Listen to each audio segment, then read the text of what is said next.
Nome with a rare start in right field today. Ramirez, Castro, DeWitt, and Lee across the infield. The red-hot Giovanni Soto behind the plate today for left-hander Tom Gorzolani. Last time out against the Colorado Rockies, a no decision in 6 1/3. Gave up 9 hits and 5 runs in that game. But Tom had run off a streak of about 5 really good starts before that. Hopefully he'll be able to revert to form today. Andy Fletcher will lead the umpiring crew today. Behind the plate, Mike Everett at first, Adrian Johnson at second, and the crew chief, the veteran Tim McClellan, is at third. According to the rotation, McClellan will be the only umpire to not work the plate in this 3-game series.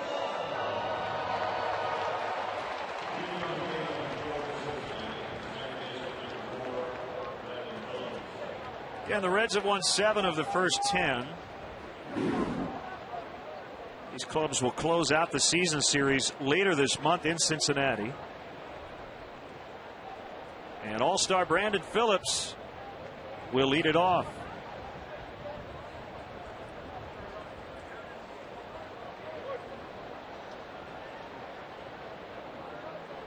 Leads the National League in runs with 79 as he bunts it foul. We are underway.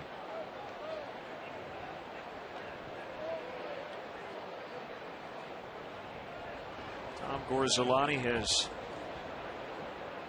faced the Reds a lot. This is his 9th career start. 2 starts this season, a 2.19 earned run average, but only 1 decision. That was a loss in Cincinnati. High fly ball, left field corner. Tyler Colvin is there today as Alfonso Soriano getting a day of rest. So that'll be 2 straight for Fonzie with the off day yesterday. 1 away.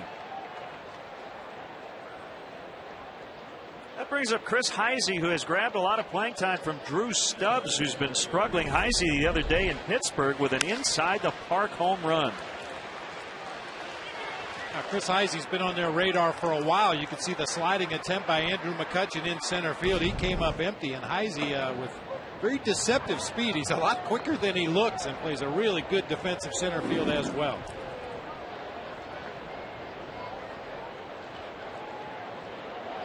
Key batter today, and if he hits second in front of Joey Votto all weekend, with the MVP candidate on deck.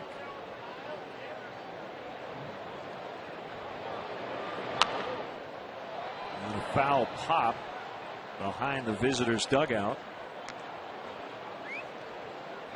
Warm temperatures, early August, but the wind is blowing in. A little bit different than normal. Earlier this morning during batting practice, it was kind of blowing from the right field corner toward the left field corner, which would help right-handed pull hitters. But as the day has progressed, it's pretty much blowing straight in from center right now.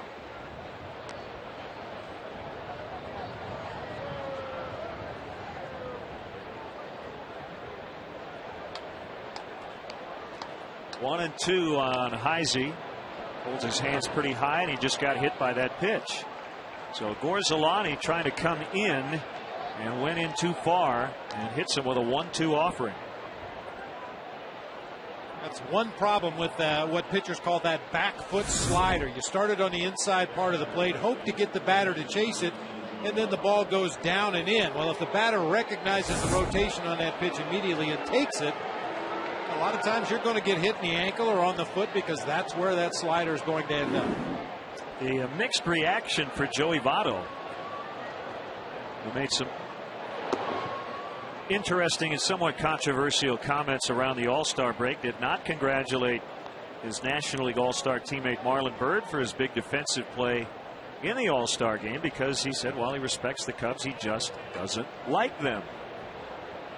And then apparently went on to say that he doesn't sign autographs for Cubs fans because he remembers 2007 when the Cubs clinched the division in Cincinnati, and that place was overrun by Cub fans, and he never forgot it.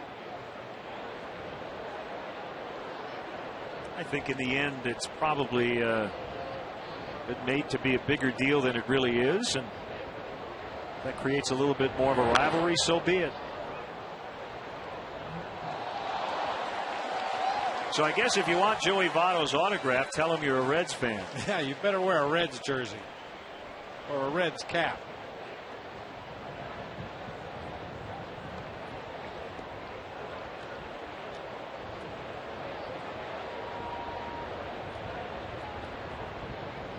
Orsolani will check on the runner. Apparently Votto was spotted signing autographs before batting practice today, so maybe a little makeup work on his behalf.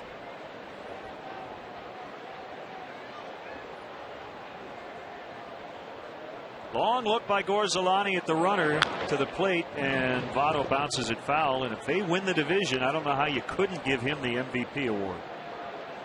He has been a force at the plate. He steals some very key bases when they need a base stolen. I mean, he's done everything. Played a solid defensive first base.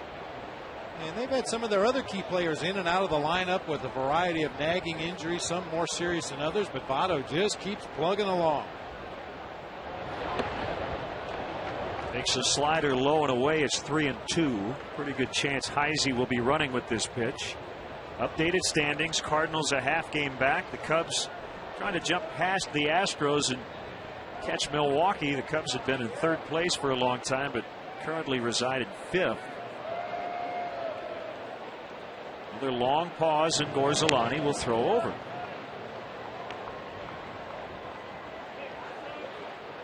Numbers generally don't lie, and if you look at the Reds all around, they have been just solid. Offensively in particular, they played excellent defense, and their pitching has gotten better as the runner goes, and that one also bounded foul.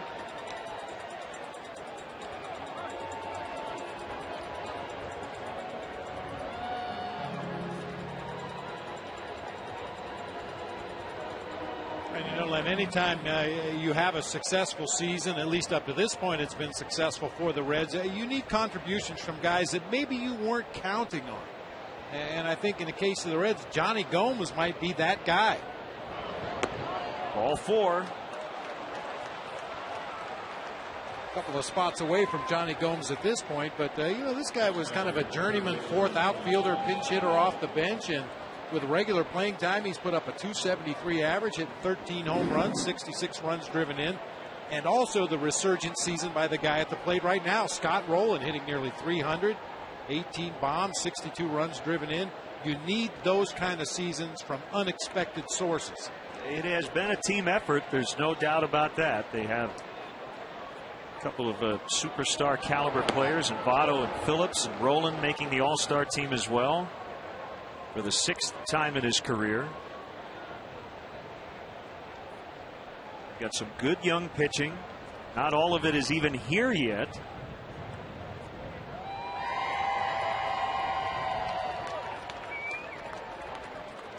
The 0-1 on the way to Rowland, low and outside. 1 ball, 1 strike. How about the Reds' record with Scott Rowland? 80-48.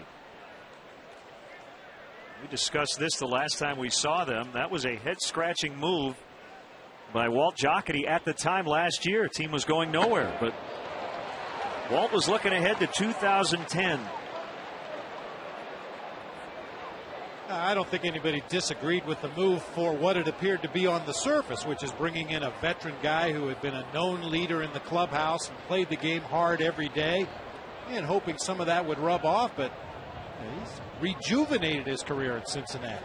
Could go down as one of the best moves in the last several years, as Derek Lee is going to underhand to Orsolani and get the out. Just because, Bob, it was so unorthodox, and I think, not having asked Walt Jocketty, but I think he realized, okay, it's not going anywhere this year, but I think next season is going to be a very good year. Most teams just don't dump players and acquire a veteran with money left on his contract when you're out of it.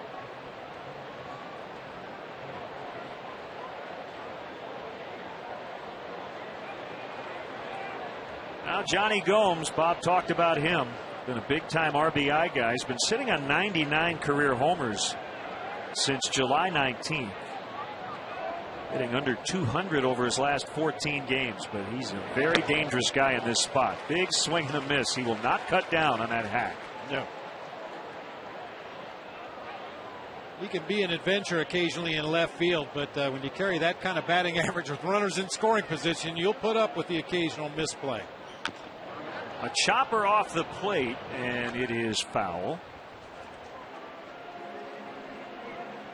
And Gomes, another one of those guys. I guess the best way to put it would be, if he's on your team, you like him, you understand what he brings to the ball club. If you play against him, he tends to rub teams the wrong way.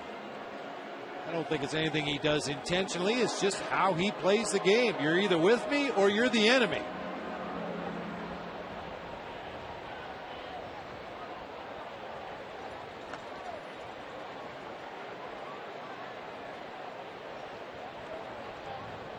Zolani from the windup with runners at second and third, 2 outs as he tries to escape inside.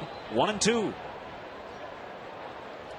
Little room to work here. He has a lefty on deck, Jay Bruce, and first base open, but he got ahead of Gomes quickly and now would like to put him away.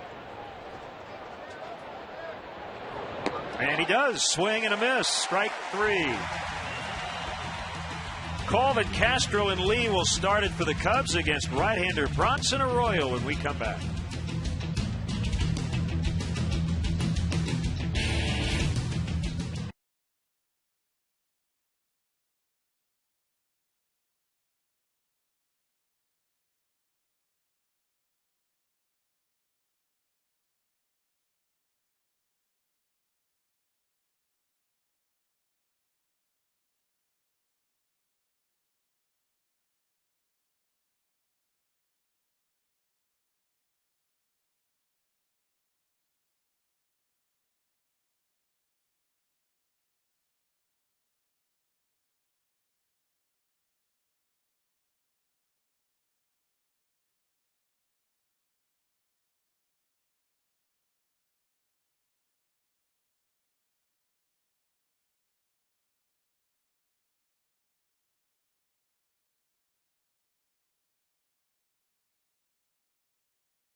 Game losing streak.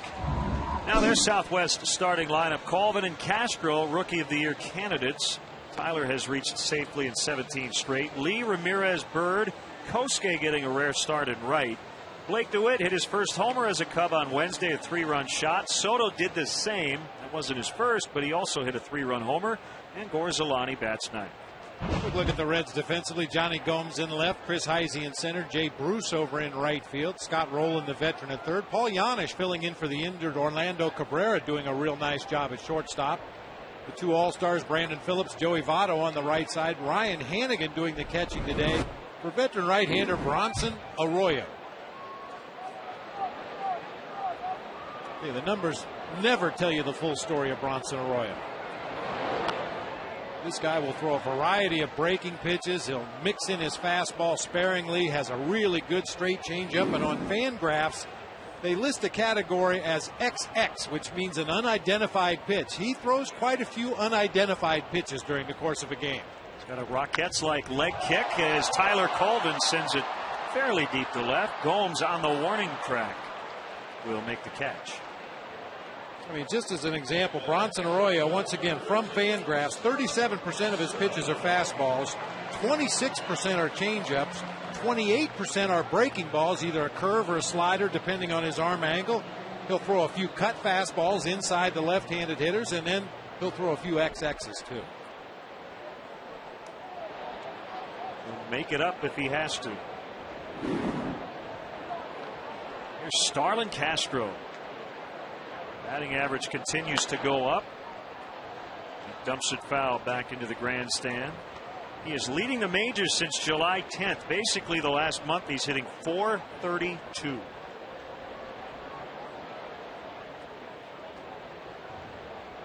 And Carlos Gonzalez has a higher batting average at home in the league. 2 bouncer to Paul Janisch.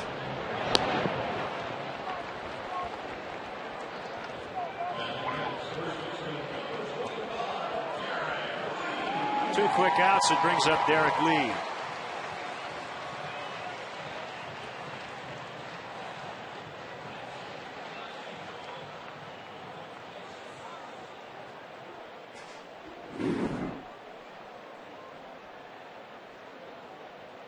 Lou was asked about Derek Lee kind of remaining in the lineup every day and generally in that number 3 spot all season long. And Lou said he's been one of my constants, one of my pillars. And he says, I have all the confidence in the world in Derek.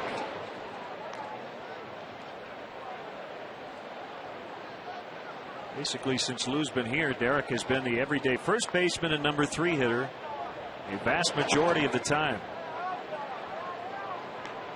And of all the Cubs everyday players, I think Derek probably benefited from the day off yesterday more than anybody else because of what you said. He plays every day. And most of his hits recently have been to the opposite field, down into the right field corner a couple of times. Just looked like his bat had slowed down a little bit over the last couple of weeks here. And hopefully he'll be refreshed and ready to go against Bronson Arroyo today. Swing and a miss to end the inning. Arroyo needed just 9 pitches to get through the first. Popular Place Buckingham Fountain. Lollapalooza starting today.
Controversial call in the 9th inning. Bob Davidson called a Gabby Sanchez ground ball past third foul. It appeared as though it was obviously fair. That would have won the game for Florida, but unfortunately for them it did not happen. How about Baltimore? They swept the Angels. They're 3-0 under Buck Showalter, and the Braves have the best home record in the majors at 37-14. Good day for ice cream. Baltimore with the longest winning streak in the American League right now. Yeah. Break them up. I looked at that Bob Davidson call several times on video. We were looking at it on my computer this morning, and I just don't know how he could have called it foul.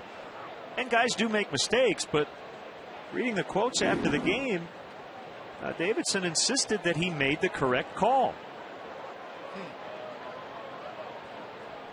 The manager of the Marlins, Edwin Rodriguez, said, quote, "That was the worst call I've ever seen in my 30 years of professional baseball."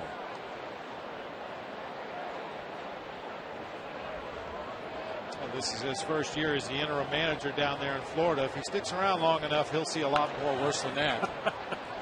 And I will say this, the Marlins blew a 2-run lead in the 9th, and then they gave up the game winner in the 10th, so that was part of the reason why they lost.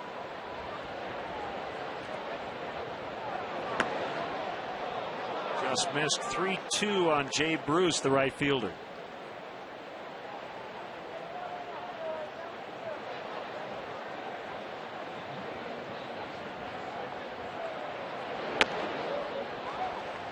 Bruce takes ball 4. That's the third base runner without a hit the Reds have had. Ryan Hanigan, the catcher, coming up.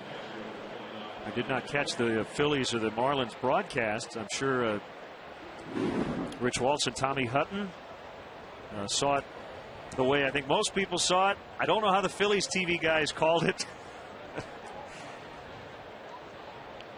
Usually you see that a little bit differently depending on what booth you are in. I think the Phillies probably just got on their plane as fast as they could and got out of town. Yeah. Take a gift and move along.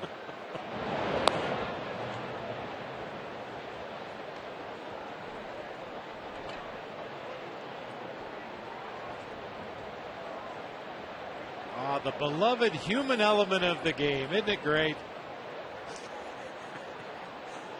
We're talking about it. That's right. Braves beat the Giants last night. That is a called strike on Hanigan. Tonight, Tom Glavine's number 47 will be retired by the Atlanta Braves. Tomorrow night in Arizona, the first Diamondback to have his number retired, number 20, Luis Gonzalez.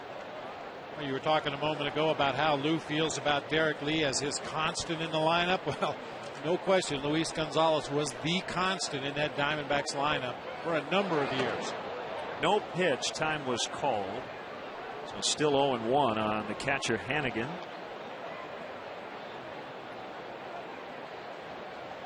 Just well over a month on the disabled list with a broken left thumb. Came off about a month ago.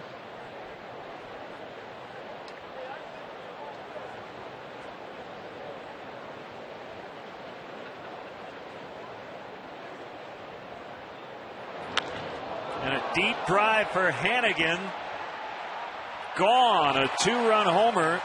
Ryan Hanigan with a career best 5 RBIs against the Cubs on May 8th. As he hit a grand slam off Justin Berg, and he gets Tom Gorzolani here to make it 2-0.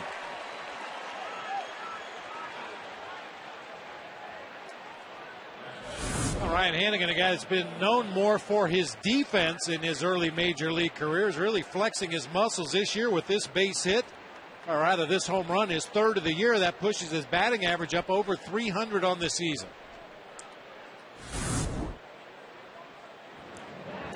So the leadoff walk followed by the home run by Hanigan. And the wind is blowing in out of the northeast, not particularly hard, and Hanigan didn't hit that ball very high. Right. That's how you hit him on a day like this. I've called this kind of wind in the past a thin wind. The flags are indicating that the wind is blowing straight in from center field, but I don't think it's going to affect very many of the balls put into play, at least not at this point. Paul Janisch is, you mentioned, filling in now for Orlando Cabrera, who's on the DL. You talk about guys kind of stepping up. Janisch has done that. 4 for 7 with a homer and 4 RBIs. Starting for Cabrera. Over the last few days, Cabrera with a strained left oblique. He's talking with former Cub infield coach Chris Spire, who's now the bench coach and infield coach for the Reds, and he said he has a wonderful group of infielders to work with. He said, I don't have to do anything. You got Scott Rowland, Orlando Cabrera, won Gold Gloves, Brandon Phillips as well, and Joey Votto works very hard at first base. Now that's a real treat for a major league coach when all you have to do is maybe refine a few of the subtler points of defensive infield play. Derek got over to the barrier, but just a little late.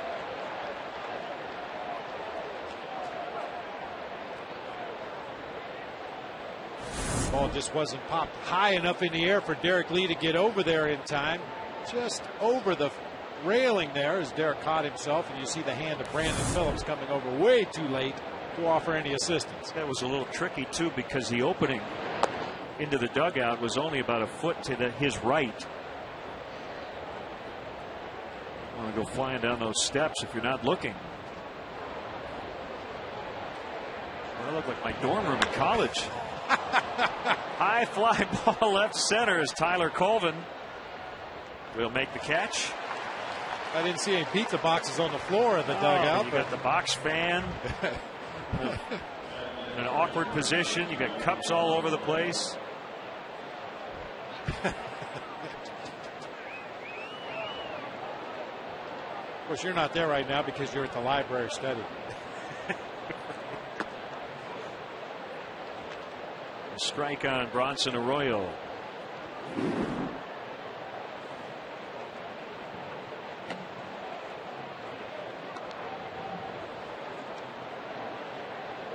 Reds pitchers trying to snap an 0 for 30. Arroyo with a home run this year. It was on June 17th against the Dodgers.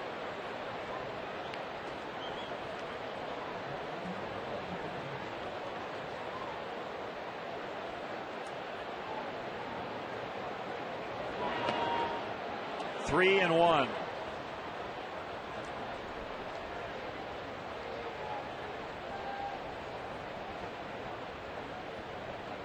I want to welcome viewers in the United Kingdom watching on ESPN America. Also on the Armed Forces Network. We say hi to all the service women and men serving our country at home and abroad, especially those in Berlin, Germany today. Well, this has been a problem that has plagued Cubs pitchers. Ryan Dempster and now Tom Gorzolani walking the pitcher.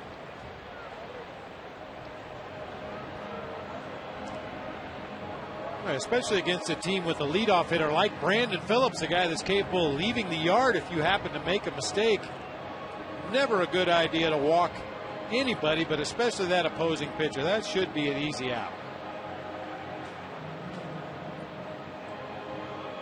And not a great omen for Gorzolani. First time through the order, walking three.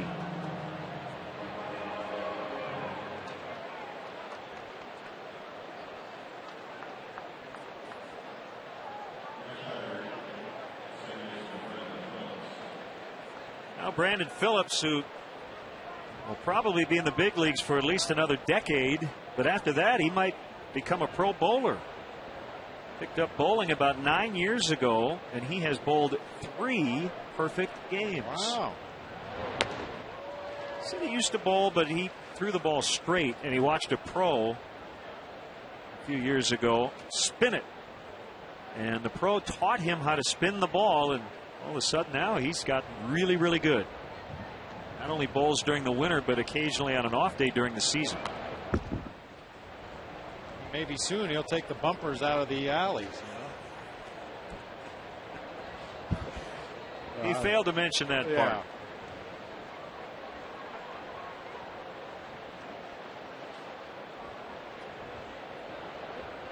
Gutters. I guess they're called gutters. Yeah. Yes.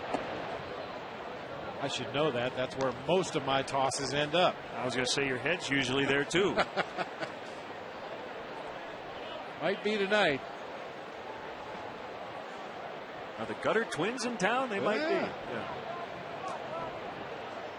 The 1-2 pitch. Chop to Castro. A little backhand flip to Witt. They turn it. How about that? Beautifully turned to double play as Castro and DeWitt are getting comfortable with one another. 2-run homer Ryan Hannigan. It's 2-zip Reds.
Comcast Sportsnet. Tribune writers, sports stars, and celebrities join host David Kaplan to discuss the day's hottest sports topics. Don't miss Chicago Tribune Live, presented by Harris Bank, tonight at 5 on Comcast Sportsnet.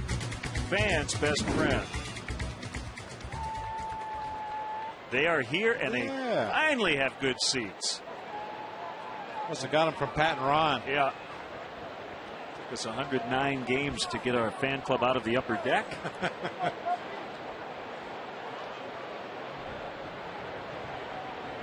Ramirez, Bird, and Fukudome against Bronson Arroyo, who has not lost a game to the Cubs since 2007.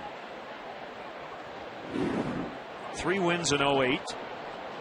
1 no decision last year, and this is his second start this season against the Cubs. As Ramirez gives it a ride, it'll be caught by Bruce in right.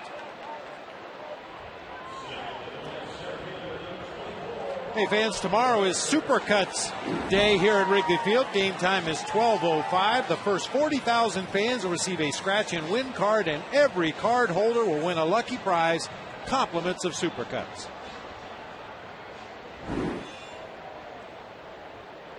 Captain Morgan might need a trip to Supercuts one of these days. That's what you're wearing to Lady Gaga tonight, right? Well, as soon as he's done with it, yeah, we're going to swap outfits. I thought that was a Pirates Advance Scout here, but we don't play them till the end of the month. It's a little early.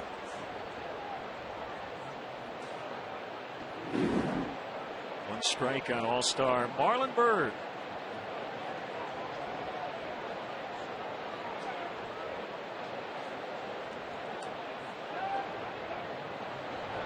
Second most multi-hit games in the league with 39. Also has 29 doubles. Tied for third. If you put yourself in Marlon Byrd's shoes, I mean, what do you do against Bronson Arroyo? Hit the first thing that's near the strike zone? Regardless of what pitch it is, do you sit breaking ball early in the count? I think it's safe against Bronson Arroyo, not necessarily to sit breaking ball, but to sit off speed. It may be a breaking ball, it may be a straight changeup, but based on the numbers we gave you earlier in the game, you're going to see as many, if not more, off-speed pitches than fastballs against Bronson Arroyo. So I played Presidio Gaston up in Toronto. As I've mentioned before, he was a great hitting coach, and he said when you face a guy like Bronson Arroyo, you're doing him a favor if you go to the plate looking for a fastball, because chances are he's not going to throw the fastball in a location where you can do damage. So turn it around and look for a pitch that he's more likely to leave in the strike zone, which for Bronson Arroyo is off speed. Swing and a miss. That was a sinking fastball at 88 miles an hour.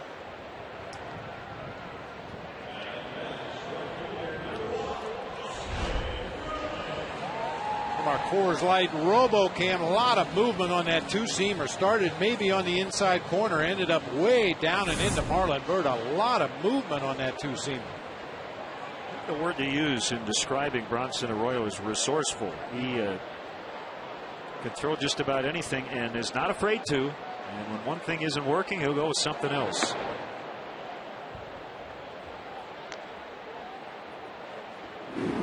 One and 0 on Kosuke. Is looking for his first career hit against Arroyo. He is 0 for 13.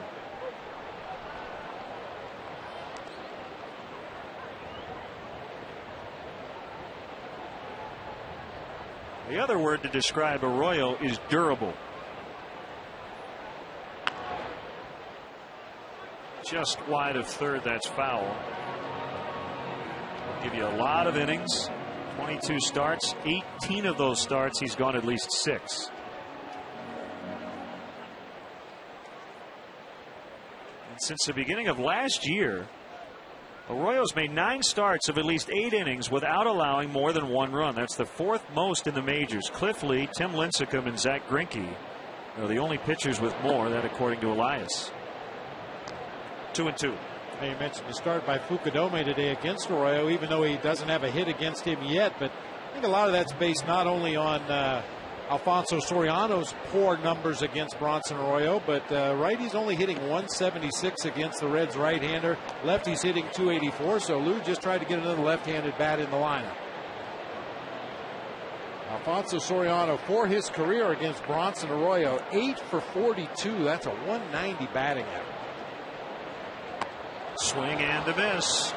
So he has cruised through the first 2 innings with 3 strikeouts. It's 2-0 Cincinnati after 2.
Reds on Sunday. Game time is 1:20, but be sure to arrive early. The first 10,000 fans will get a Cubs light switch cover, compliments of ComEd.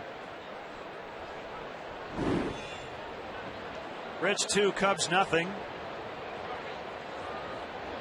As we start the third, Chris Heisey was hit by a pitch in the first inning, and he bunts pretty hard, foul. Former Cub Billy Hatcher will pick it up, first base coach for Cincinnati. And a young Reds fan in the front row.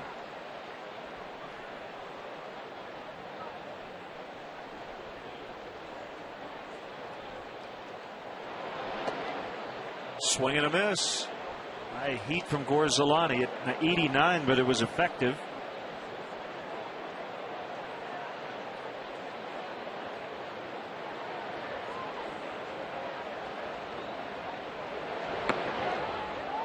Just inside. Pitching matchups for the rest of the weekend. Edinson Volquez recently came back from Tommy John surgery, will oppose Randy Wells tomorrow. A pop-up, Soto over, but no play. And left-hander Travis Wood has been excellent in his rookie year with the Reds against Thomas Diamond, who will get his second major league start. Now, Travis Wood, the Reds lefty, pitching the final game of the series in 44 2/3 innings so far this year. He's only given up 28 base hits. Opponent's batting average of 175. And 6 of his 7 starts have been on the road, so he's used to pitching away from Cincinnati. As Heisey couldn't hold up, that's a strikeout. Number 2 for Gorzolani.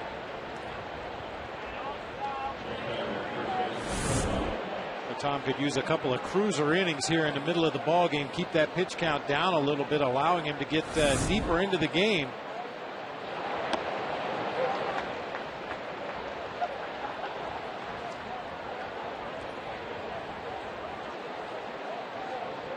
Votto's been bothered by a sprained right wrist.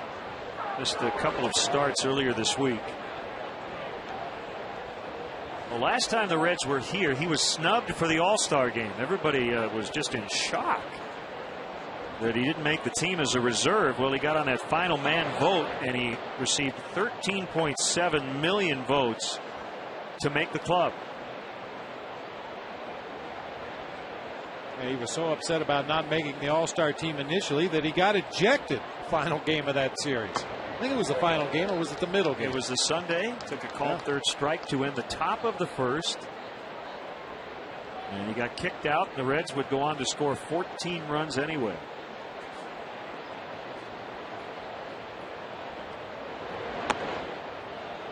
Just outside.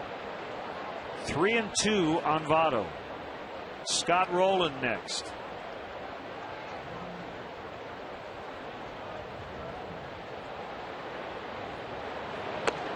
All four. Bob, I know we talk a lot about deep counts, pitch counts, all those things, but I think early on, especially today, it really can set up a trend. And I think it's instructive to the guys on the other team, knowing that Gorzelani has not been fine with his command. So the Reds are more apt to take pitches. He's had a lot of 3-2 counts. He's walked 4 guys. And probably the number one thing is he's not going to go 6 or 7 innings pitching like this. No. And the Reds do have a number of hitters in this lineup that are very patient. They're going to make you throw the ball over the plate before they offer at it.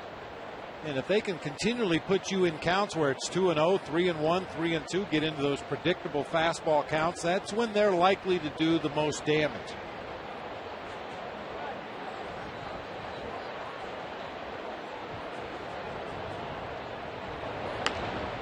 Line shot, and it's going to get down. Colvin might have had a play on that ball, but I just don't think he got a good read on it. It stayed up longer than maybe he thought it was going to. And as a corner outfielder, if you're going toward the foul line, whether it be the left fielder going toward the left field line, right fielder going to the right field line, you're going to dive for that ball. You better be pretty sure you can at least knock it down and keep it from rolling all the way to the vines, because there's nobody there to back up that play. A ball hit in the gaps is a little bit different. Then maybe you play it more aggressively, but down in the corners, you have to be sure you can knock it down or catch it. Inside corner and a strike on Johnny Gomes. Very difficult to double up. That's because he hits a ton of fly balls.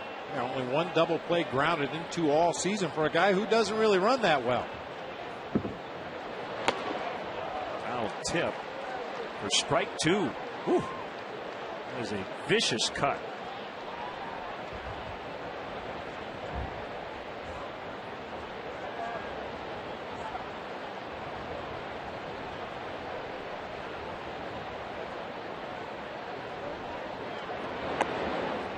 That's high.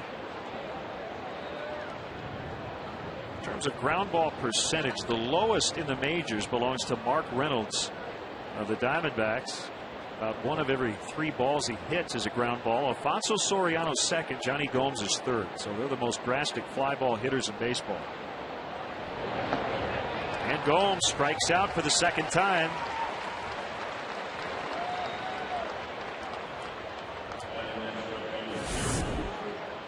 And one thing all 3 of those guys you mentioned, Reynolds, Soriano, and Gomes, have in common, they're all very streaky hitters. When they're swinging the bat well, seeing the ball better, they'll hit fly balls that end up in the seats with regularity. But when they happen to get into a funk, you can usually retire them fairly easily if you make your pitches. 1-0 on Jay Bruce. A great note in the LA Times today. Since the start of last season, Mark Reynolds has struck out more times than Joe DiMaggio did his entire career, and that spanned 13 seasons. Castro battling the sun, makes the catch, and the inning is over. They leave 2. Gorzelani walking that fine line. He's walked 4 today, trails 2-0.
15th and 16th, 2011.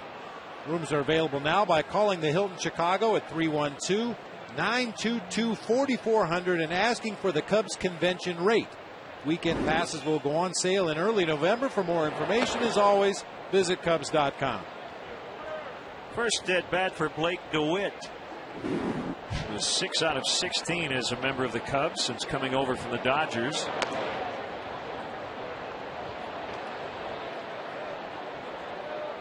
Homered into the basket in right. 3-run shot on Wednesday versus Milwaukee. And he pops it up. Playable for Scott Rowland in foul ground.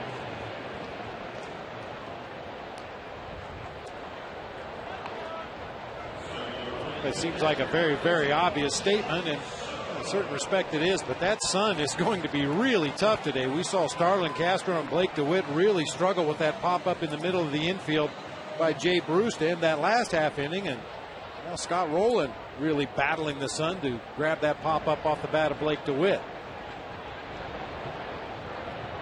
Soto knocked in 5 in that blowout win 2 days ago. 7 homers his last 19 games, has 15 on the year. Sweeping breaker is outside, 1-1.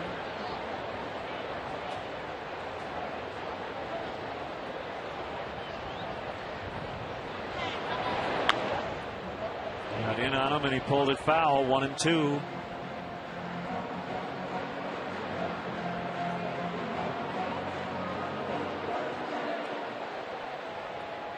Gorzelani has had to work extremely hard to get through 3 innings. So far, it has been a breeze for Arroyo.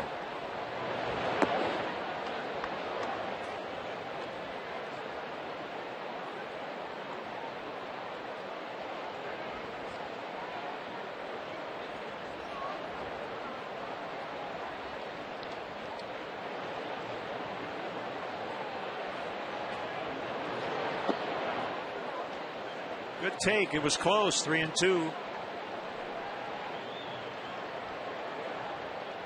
Arroyo is 33 years old. Born in Key West, Florida.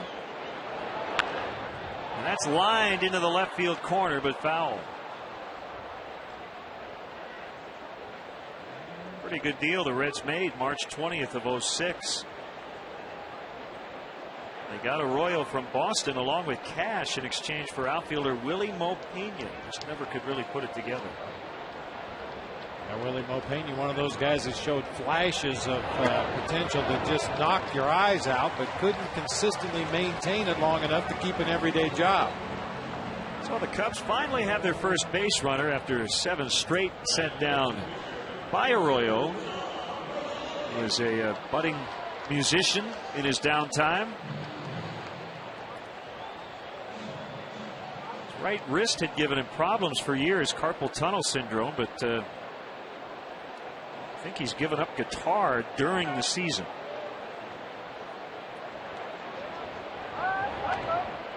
Orsolani bunts, and Votto will pick it up and toss to Phillips at first. Successful sacrifice for Gorzelani, his 5th of the year.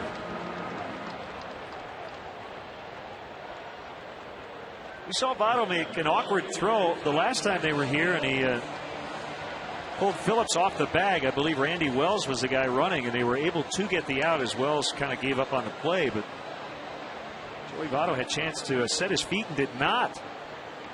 Yeah, the 2 guys on the right side of the Reds infield, you'll occasionally see them make a lackadaisical throw or maybe not focus and concentrate on the fundamentals of the game as hard as the 2 guys on the left side, Scott Rowland and Paul Yanish. Very sound fundamental players. Votto and Phillips more instinctive on the right side. The pitch to Colvin. Fastball at 88, just missed. 1 ball, no strikes.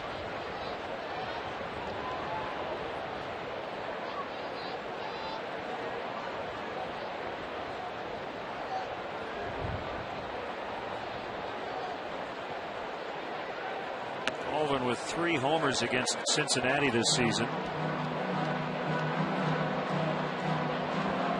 Only hitting .222. A lot of low batting averages against the Reds. Derek Lee, .216. Ramirez 129. Soriano hitting under 200. Soto 217.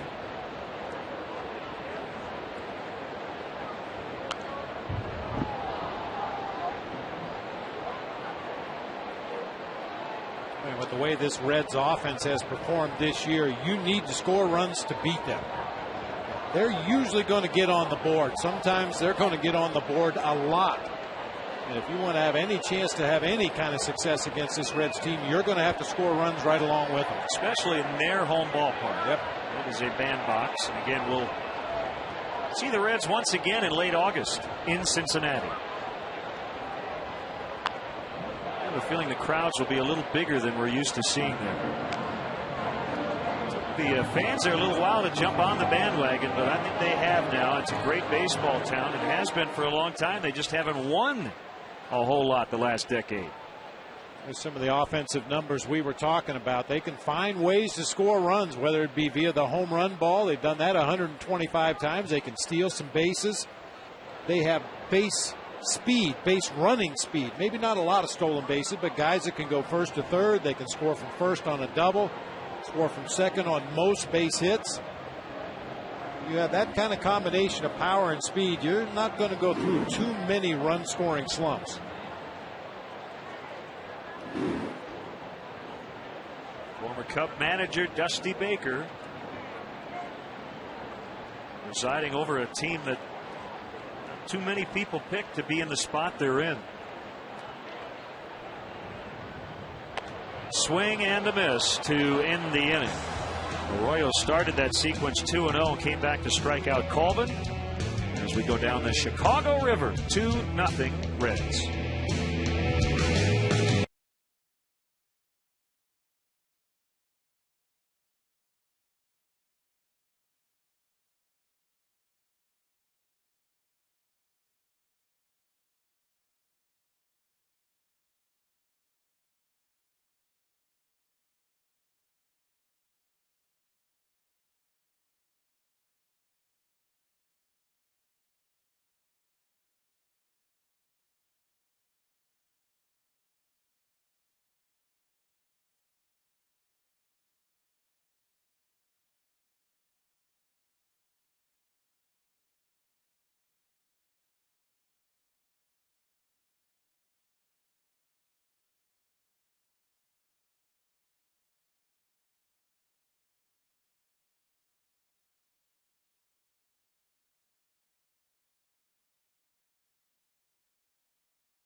Or later.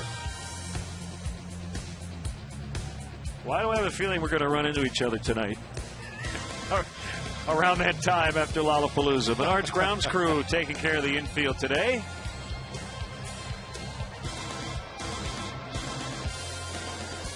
What's up, Bob? You got to get up early. So do you, Len. That's right. Hey, we'll sleep in November. What That's right. Can't miss summer in Chicago. Ball games and festivals, great music and food. It'll be a fun weekend. Yeah, great weather. We've had a few Lollapalooza weekends here in Chicago where it was as steamy hot as you can possibly imagine. And what better way to spend an afternoon when it's real hot and humid than to pack yourself into Grant Park with a couple 100,000 other people. The 0-2 to Hannigan. Laced it foul the other way. He hit a 2-run homer his first time up. I mentioned at the time, Ryan Hannigan, known more for his defense, but got a low breaking ball out over the plate where he could get extension, get the bat head out in front of home plate, and rode it out of here. Fukudome on the move. Makes the running catch. Nicely done by Kosuke.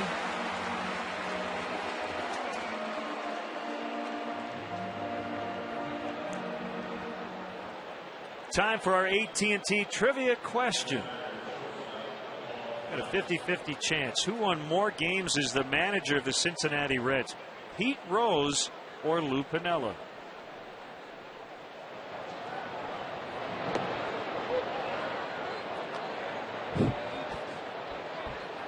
I'll bet on Lou.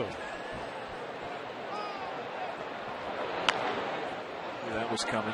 Yanish skies to Fukudome. Again, if it's a trick question, you would think it was Lou, but We got a 50-50 chance. Yeah, I'm going to go with Pete Rose. I think you're probably.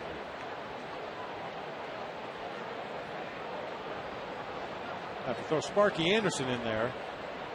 It's not a fair fight. No.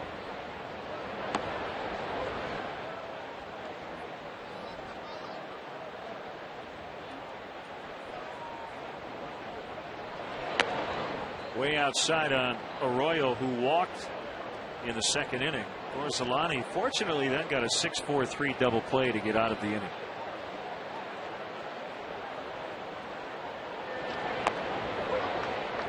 One and two.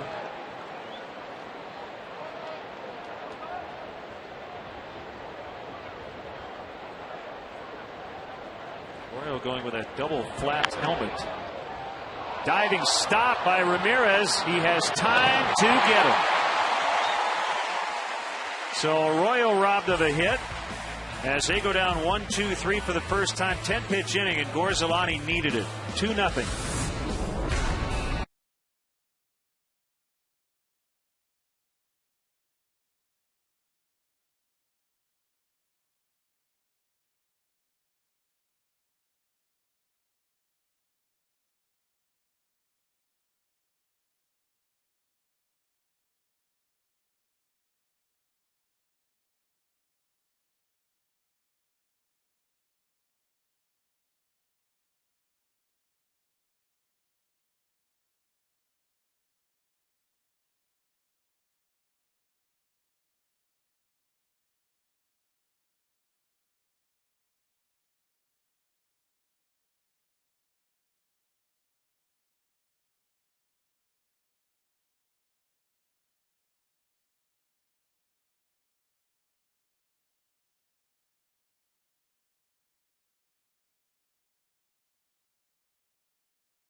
Tremendous double play turned by Starlin Castro up the middle of the field with the backhanded toss. A lightning quick relay by Blake DeWitt. And Derek Lee finishing up the double play on the other end.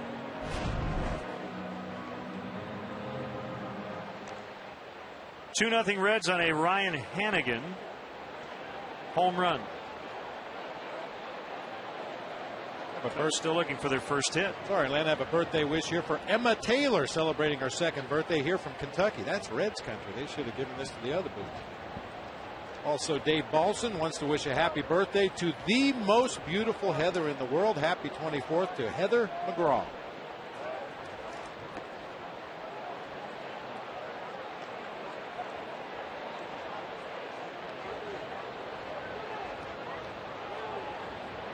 We'll send out happy anniversary wishes.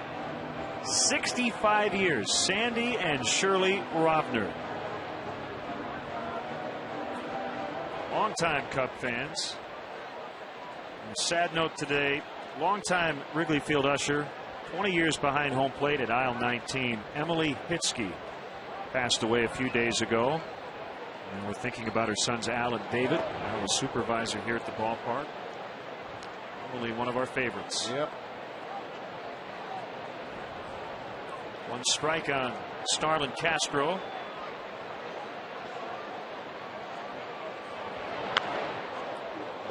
Did that one into the Cub dugout, scattering his teammates.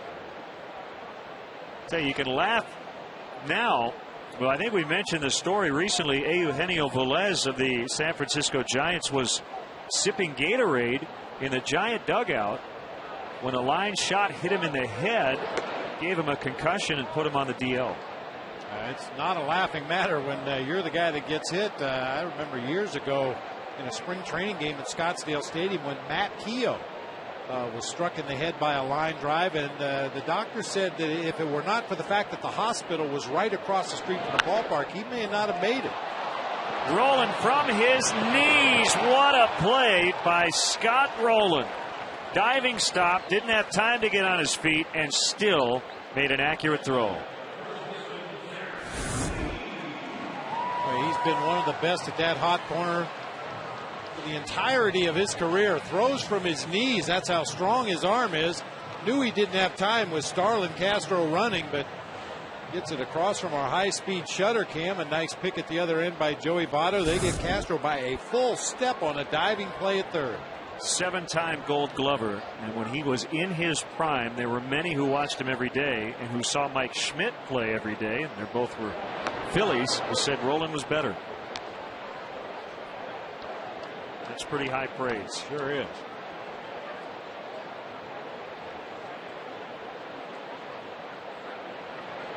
I know you'd go with the Ohio U guy, but of course. I think Schmidt was probably more athletic. Mike Schmidt was a shortstop in college and moved over to third base for his professional career. But Scott Rowland looks, plays, and acts like a third baseman.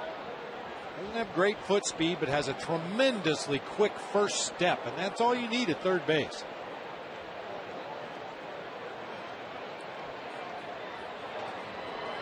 One-two pitch.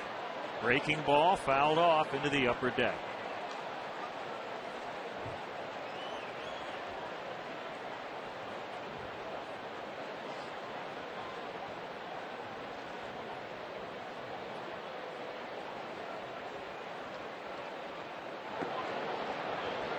Fastball at 89, 2-2. Only day game. Everything else is tonight. Reds will be keeping a close watch on the Cardinals and the Marlins. Adam Wainwright and Ricky Nolasco in an excellent pitching matchup. I like Barry Zito and Tommy Hanson, Giants and the Braves.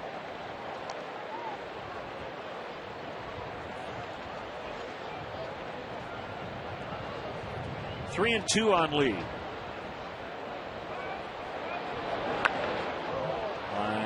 Into the bullpen as they scatter there. You know, notice already in this ball game, Len, how many hard hit balls you've seen foul. The guys just can't keep the ball fair against Bronson Arroyo. He has such a tremendous amount of movement into the hitting zone. He gives the illusion of the strike. The batter starts his swing. The ball takes the movement, and by the time you make contact, you can't keep the ball between the white lines. This will be fair as Rowland, off balance throw. Right to Votto, 2 down. Let's answer our AT&T trivia question. More wins as the manager of the Reds, Pete Rose or Lou Piniella?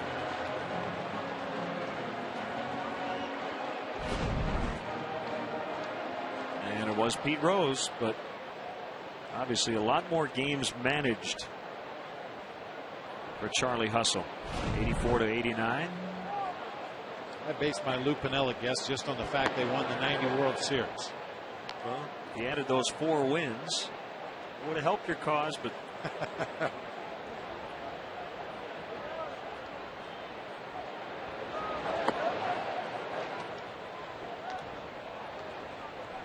we don't have to get into a protracted debate here, but I'll just ask you flat out, should Pete be in the Hall of Fame? today? I'll tell you, that's a tough one. And I've had a long time to think about it. I've changed my mind a few times, but I guess I keep coming back to the fact that if we keep guys out of the Hall of Fame for their behavior or things that they did off the field, there wouldn't be enough guys to have a Hall of Fame. I mean, talk to baseball purists. Pete violated the most sacred clubhouse rules. Giannis throws late. It'll be a hit for Ramirez, the Cubs' first hit. I guess my answer, Bob, would be eventually I think he'll be in. Whether it's 5 years, 10 years, 50 years down the road, I don't know if Pete will still be around to enjoy it, but I do think eventually he will get in. And this is part of the reason the Reds defense has been so good this year. They don't quit on any play. Most of the time, if you have a shortstop go into that hole between third and short out there in shallow left field and make a diving attempt, he's just going to stick the ball in his pocket and concede a base hit. Well, Giannis got to his feet quickly, fired across the diamond, and with a better throw, it would have been a close play at first. They don't quit on plays. So the Cubs finally on the hit board, and Marlon Byrd, representing the tying run, takes a strike.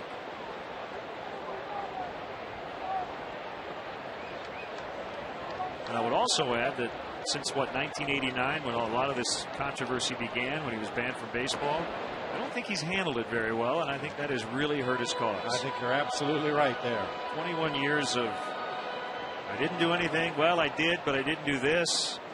Hanging around the Hall of Fame, getting autographs from people. I just think that if he had handled it the right way in the aftermath, he would have gotten in. But there was no denying how great a player he was.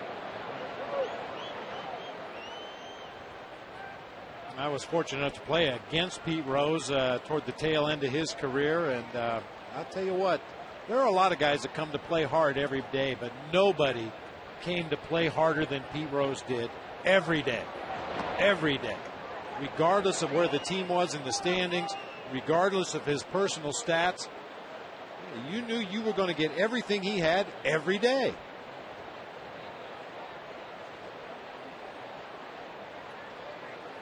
Tied to Ty Cobb's record here at Wrigley Field in 1985.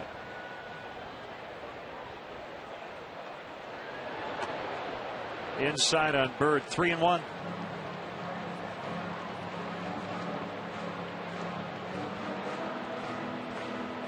Ukadome on deck.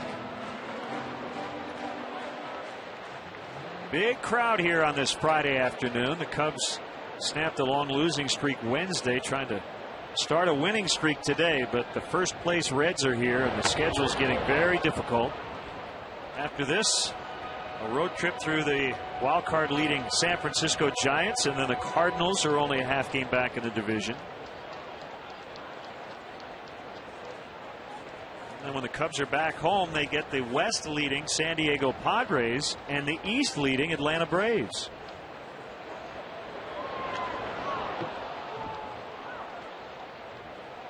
Oh, by the way, San Diego #1 in the National League in ERA, San Francisco #2, St. Louis #3, Atlanta #4. Got to get a belly full of good pitching over the next couple of weeks.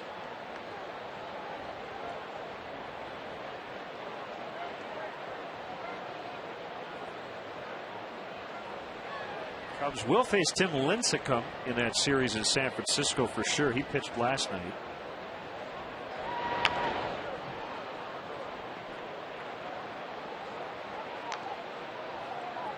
Probably get the probables for you for that upcoming series. Young Madison Bumgarner will pitch on Monday. He's a left-hander. That'll be against Carlos Zambrano, and then Lincecum and Dempster Tuesday night.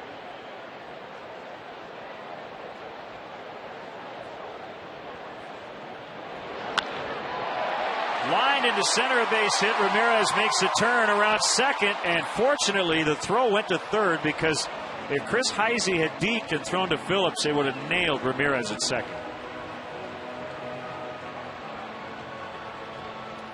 Took a really wide turn around second base, and smartly decided to stay, but I thought he decided too late. Ball hit on one hop to Chris Heisey in center field. Unfortunately, his throw is so high that nobody could cut it off. I mean, yeah, there's Ramirez, as you said, with the big turnaround second base, but Heisey's throw airmailed everybody all the way to Scott Rowland in the air. That gave Ramirez time to reverse engines and get back to second base. A 2-out rally, and it's Fukudome hitting a ground ball right at Paul Giannis, who will take it to the bag unassisted, and that ends the inning. The Cubs get their first 2 hits of the day, but still trail 2-0.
Footlong to 53695.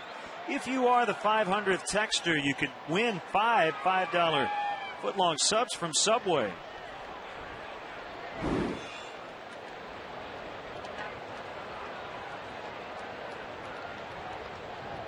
Got a text, ma'am.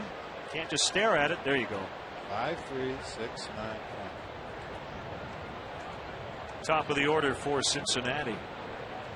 Brandon Phillips is 0 for 2, and he's made 3 outs. Into a double play in the second. Difference so far, a 2-run homer by Reds catcher Ryan Hannigan.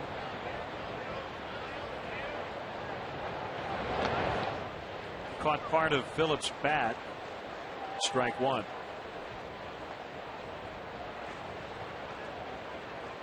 Couple of health notes on the Cubs pitching staff. 2 guys currently on the disabled list. John Graybo, the left-hander, threw off the mound again today as he battles back from a left knee injury. And he is going to head to Arizona and have a simulated game in the next couple of days. Eventually he'll head to Iowa or Tennessee and might be back during the next homestand.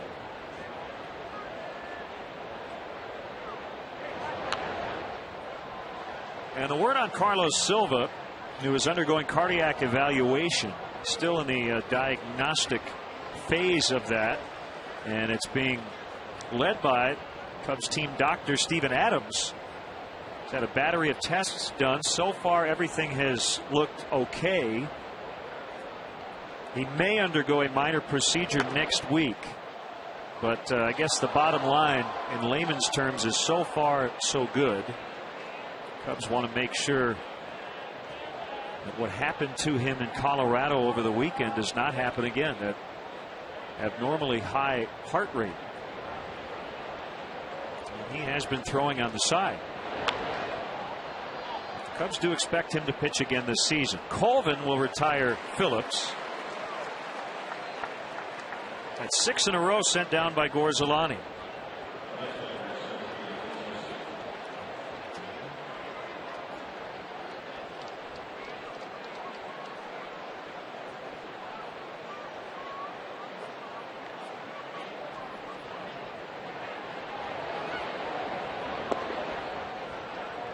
1-0 on Heisey. He's not yet put a ball in play. He's been hit and has struck out. Way outside, Gorzolani landed awkwardly. 2-0.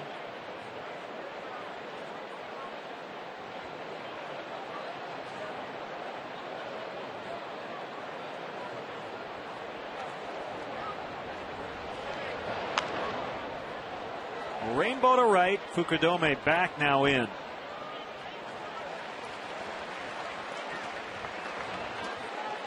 This weekend, 40 diehard Cub fans will get the ultimate game day and on-field experience with a Chicago Cubs fantasy camp. On August 8th, that's Sunday, participants will enjoy a Cubs game in VIP style. On the 9th, they will fulfill the lifelong fantasy of playing ball here at Wrigley Field with instruction from Mr. Cub Ernie Banks, Sweet Swingin' Billy Williams, Rick Sutcliffe, and others. Space is limited. Call 773-404-4748 or email WrigleyExperience@Cubs.com today. And get Votto for the first time, and Gorzolani now throwing strikes. Cubs trying to get on the board when we come back.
Hot save bailed out Bobby Jenks, who blew the save yesterday.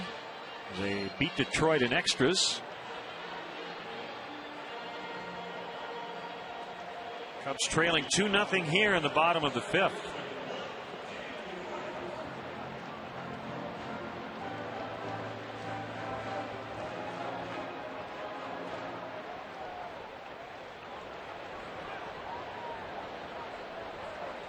Blake DeWitt fouled out his first time. And he takes a strike. 68. And that slow breaker. Well, we used to play against Bronson Arroyo. We called that the American Legion curveball. He kind of drops his arm angle, takes a lot off the pitch, just tries to float it up there and get ahead in the count. There's back-to-back American Legion breaking balls.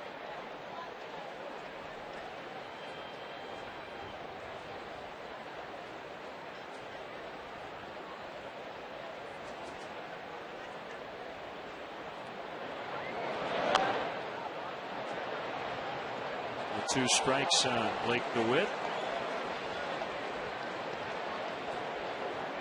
Luke Stuckmeyer put him on the spot on pregame live. Grew up in Missouri. Hint, hint. He said, yeah, I was a Cardinal fan. Not anymore. I think fans will hold it against the guy for being born in Missouri. He can't help it. Sikeston, Missouri. I was asking Blake today. I know when he came up to the Dodgers, he had a station in his hometown that became part of the Dodgers radio network. I said, is it possible in the heart of Cardinal country that a station there would join the Cubs radio network? He wasn't so sure about that. Phillips just able to slow it down but couldn't knock it down. He threw his hands up in the air. He thought he should have made that play. And the Cubs have 3 hits over their last 4 batters.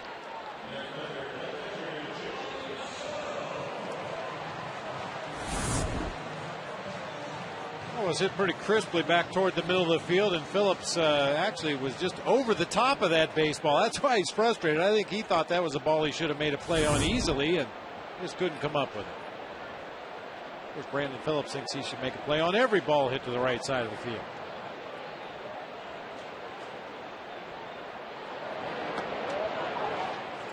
Curve at 71. Well, and we saw it with Fukudome to end the 4th inning. We see it now a little bit with Giovanni Soto, the off infielder. And by that I mean the guy to the opposite field of the hitter, really cheating up the middle of the field. Paul Janisch was standing almost behind second base with Fukudome at the plate. He hit it right to him. And now with the right hand hitting Soto at the plate, it's Brandon Phillips up the middle of the field. And that one is floated into right. Bruce ready to fire it in. Very good arm. And DeWitt's not going to test it.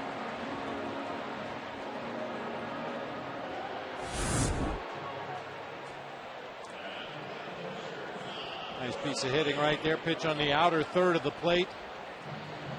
Against Bronson Arroyo, you can't really go to the plate with any preconceived notions of I'm going to pull the ball to left field or I'm going to go to the opposite field. You have to see what he throws and then react to it. A nice job of it that time by Gio.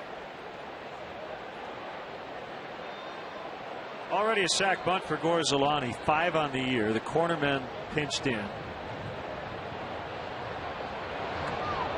Gets by everybody. Second and third.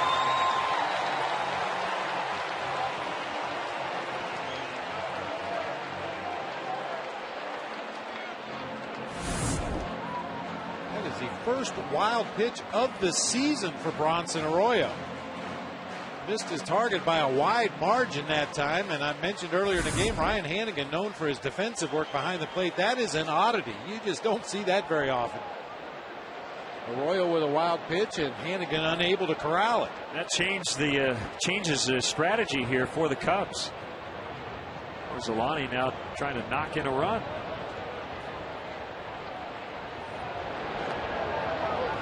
And a bender for a strike, 1-1.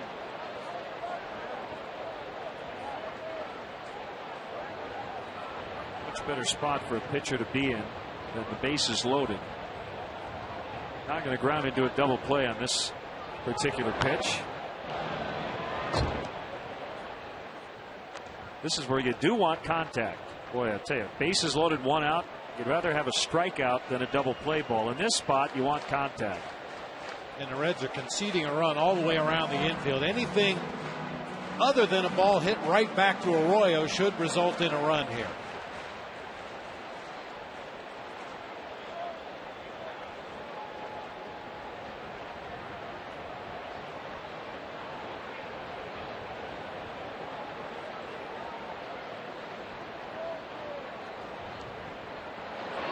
Swing and a miss. Went up with the fastball and struck him out.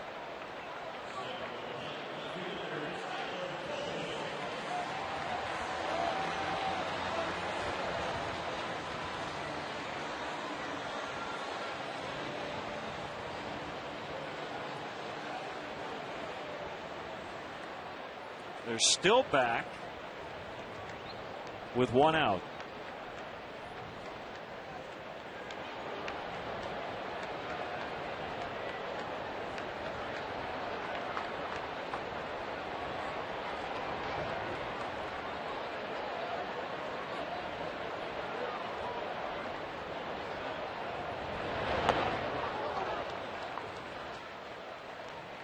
One of the rare cutters from Bronson Arroyo at 84 miles an hour. It looks like a fastball. The rotation on the pitch tells you fastball. The arm action tells you fastball.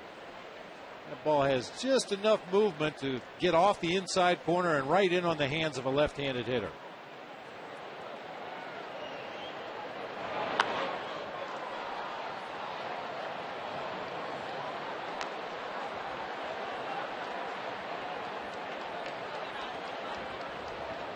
All of a sudden, this has become a very difficult at bat. As Colvin is down 0-2.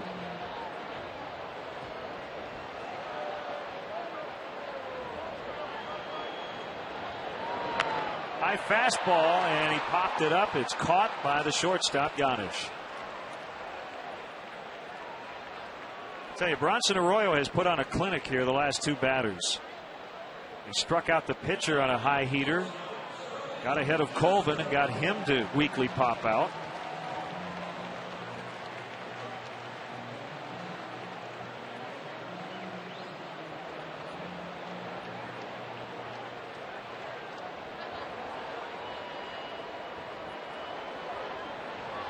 Well, it's up to Castro now.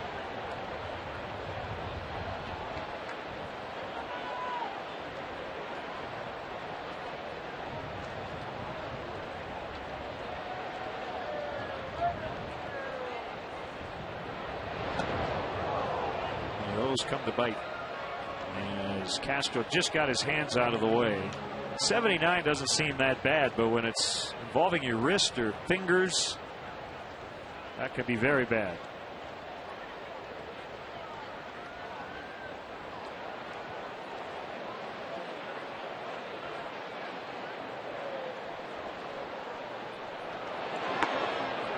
One and one.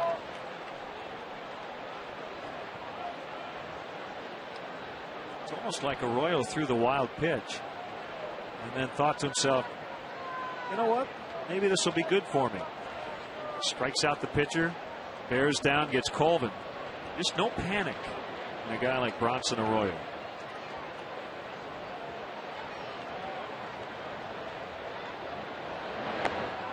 One and two. Letter high flat slider across the top of the strike zone. Not necessarily by design, but he just gives you so many different looks. He changes his arm angle, he changes his velocities, he changes the movement on his pitches. You never really have a comfortable at bat where you feel like you've gotten a good pitch and squared it up and hit it hard. He's had success with that high fastball to the last two hitters on a 2-strike count. Tried it to Castro. He was able to lay off. And he might do it again. He has first base open. He has a 2-2 count. For a guy who doesn't have any patterns, sometimes doubling up might go against what guys are expecting. Well, you saw Hannigan put his glove up and then took a breaker outside. 3-2.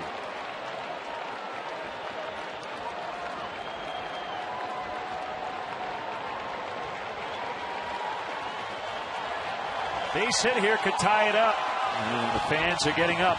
3-2 on Starlin Castro. He's been arguably the Cubs' best hitter over the last month plus. Swing and a miss. He got him on the curve and escapes. Second and third, nobody out. The Cubs come up empty.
and the White Sox look to quiet Camden Yards as they battle the Orioles in Baltimore. Coverage starts at 5:30 with Chicago Tribune Live. White Sox and Orioles. Game time 6 o'clock tonight on Comcast Sportsnet. Fans' best friend.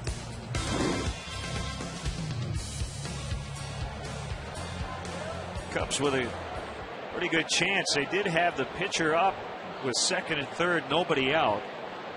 But Arroyo struck out Gorzolani, got Colvin to pop to short, and then fanned Castro on a 3-2 pitch to keep this game 2-0 Cincinnati. A foul strike on Scott Rowland. Good news is Gorzolani has really settled in on the mound. He's sent down the last 8 in a row. Now, which makes the Cubs offense inability to get a runner home back there in the bottom of the 5th inning. That really, really hurts because it looks like Gorzolani's settling in and hopefully is going to limit what the Reds can do offensively the rest of the day. The Cubs are going to have to take advantage of every opportunity they get against Arroyo.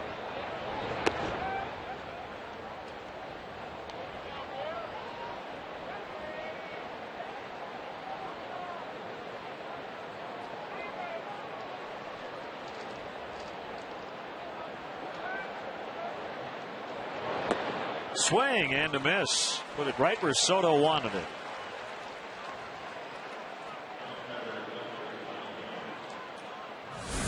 That back foot slider, especially to a good low ball hitting right-handed hitter, can be a really good pitch. It starts at the bottom of the strike zone, looks like it's going to be a strike, moves in and down, and invariably that right-handed swinger chops right over the top of it.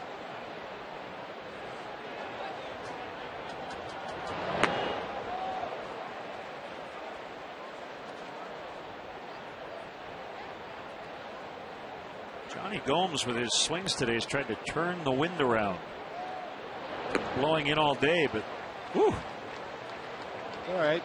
Just keep hacking like that. And the way he's swinging right now, Tom Gorzolani would have to hit his bat in order to do damage.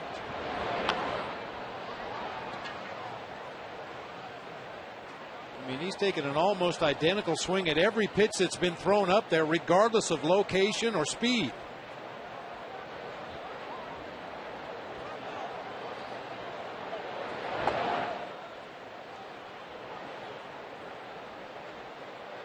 Stays in the box, but you've pointed out how he adjusts his helmet, batting gloves. Especially that last little bit right there when he pulls that helmet all the way down on his brow and then tips it back so he can get both eyes wide open to see that pitch coming.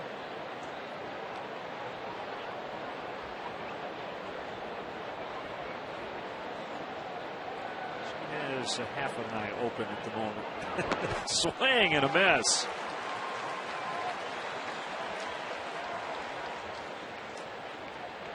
He's struck out Gomes all 3 times.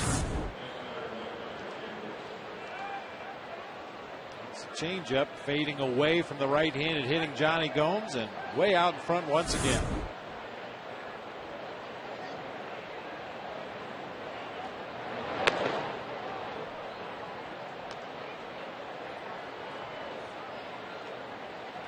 Jay Bruce, former first-round pick.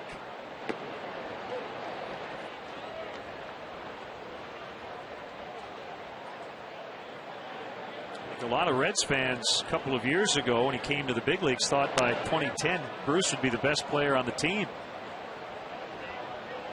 I think the fact that he is not and is allowed to kind of develop at his own pace has probably been a good thing for him. And also, you got to give the Reds organization credit for not putting that on his shoulders. That, hey, when we call you up to the big leagues, you're going to be our marquee player. You're going to be our superstar. You're going to be the leader of our offense. Well, there's a lot of leaders in this Reds offense, so he can just kind of ease in there toward the bottom of the batting order, try to make the adjustments necessary to become a good big league hitter. Derek Lee will take it by himself, and he just beat Bruce. A little hesitation as he thought about flipping to Gorzolani, who would not have gotten there in time. So Gorzolani with 3 consecutive 1, 2, 3 innings, but it's still 2.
877 to join Blackhawks Mobile and be entered to win a VIP training camp festival experience on September 18th. That's camp to 242957 for 2 free tickets, VIP seating during the Blackhawks scrimmage, and a player meet and greet. A very close play to end that last half inning. A little bit of confusion between Derek Lee and Tom Gorzolani as to who was going to take that play at the bag, and they just do win the foot race. Derek Lee getting there ahead of Jay Bruce. And avoiding a collision as well.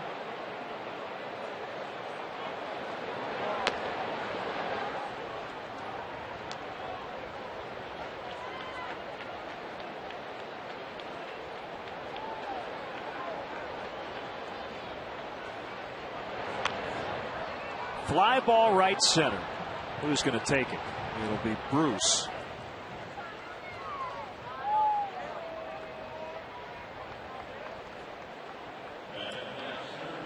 Brings up Ramirez, who's 1 for 2. Some other notes around baseball. Former Cub Chad Tracy, who had spent a few weeks in the Yankees minor league system, has signed with the Florida Marlins. He is on their roster.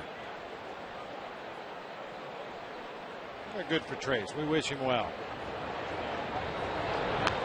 Big swing by Aramis, fouls it back. Kevin Youkilis out for the year with his right thumb injury. And I think the Red Sox probably feel pretty fortunate they kept Mike Lowell. He might look for a left-handed hitting complement at first base. Carlos Delgado's name has been thrown out there. He's a free agent. White Sox reportedly interested as well, as Bruce makes 2 catches here this inning.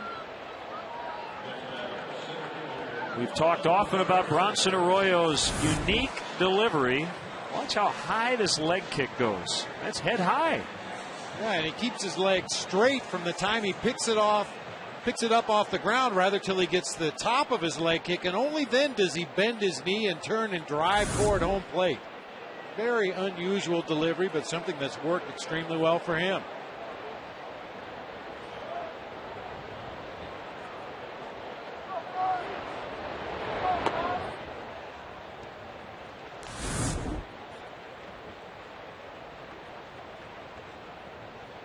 Gets that foot up there head high, possibly a distraction to the hitter. I mean, I think that would have to be distracting, that particular stance that we froze for you right there. Especially when you're trying to concentrate on an area that's just a little bit to the right of his foot. Most hitters against a right-handed pitcher will imaginary square above the right shoulder of the pitcher where that release point is likely to be, and his foot is nearly in that box. Short hop and a backhand by Rolen, and that's the 6th. Off to the final 3 innings. Arroyo cruising along with a 4-hit shutout.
Heritage Night at Wrigley Field presented by Pepsi. The Cubs will battle the Padres at 7:05. Don't miss the special discounts and Polish-themed activities before and during the game. Fans attending the game can also get a commemorative Cubs cap with a $5 donation to Chicago Cubs Charities, which will help support Chicago's Polish community. For more information, visit Cubs.com. The reason it's 2-0 is Ryan Hanigan's 2-run homer in the second. That's been it for the scoring. In fact, the Cubs have out-hit the Reds 4-2.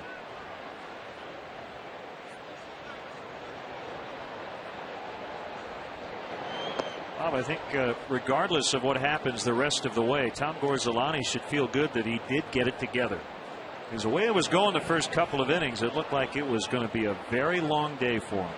Yeah, you got to give him his credit for that. He was really having trouble finding the strike zone, and when he did, he made some mistakes up in the zone, but has settled in. He's found his rhythm out there on the mound and just needs his offense to do something against Bronson Arroyo. Might be his last inning. There is action in the Cubs pen. This spot due up fourth in the bottom of the seventh as Starlin Castro backhands and fires a bullet over to Derek Lee. Watch Comcast Sportsnet Cubs game replays on demand with Xfinity TV from Comcast. Don't miss the action. Call 1-800-XFINITY today. Excited to have former Blackhawks defensive legend and future Hall of Famer Chris Chelios, Chicago native, coming up with a stretch base hit. Paul Janisch. Well, and you were given some MLB notes in that last inning. One note that we did not mention, Russell Martin, the fine catcher for the Los Angeles Dodgers, probably done for the season. Torn labrum in his right hip. Brad Ausmus, the veteran backup catcher, had just returned from the disabled list and figures to get the bulk of the playing time behind the plate.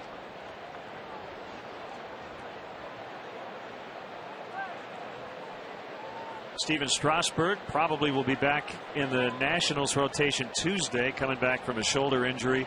Jason Marquis, former Cub, will be back Sunday, had bone chips removed from his elbow in May as they come off the disabled list. Don't know if we should give it away, but this is really neat. Chris Chelios honoring Bob Probert, passed away recently, wearing the number 24 Probert jersey backwards. Nicely done. Bunted by Arroyo, and Gorzelani will toss to DeWitt, covering first.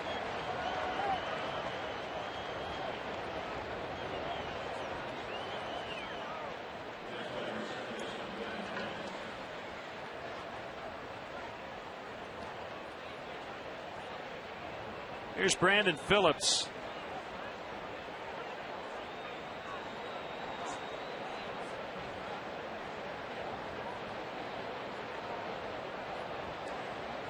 How about this one, Bob? The San Diego Padres beating the Dodgers yesterday. They are now 12-1 after they have lost 2 in a row. That's how champions win divisions, by avoiding long losing streaks. What allows you to avoid those long losing streaks is good starting pitching, and certainly the Padres have a lot of that.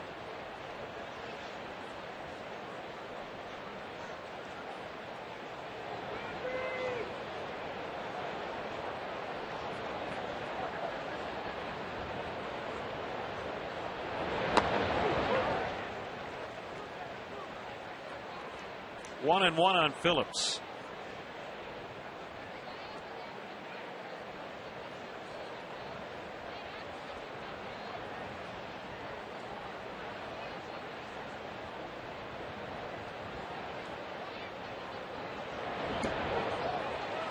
Swung on and missed. 1-2.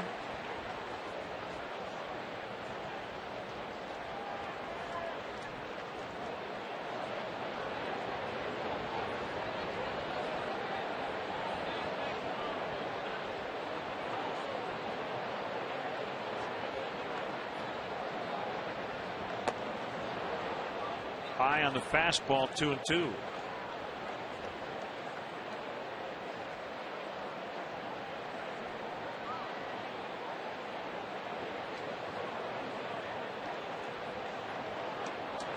Key insurance run out at second base. That's Paul Janisch.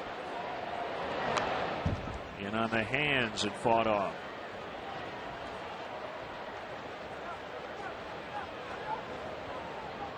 It's been a good offensive year for the Reds second baseman, hitting .291 with 14 homers, 42 runs driven in out of the leadoff spot most of the time this year. But in these particular situations, he's struggled. A .224 hitter with 2 outs and runners in scoring position.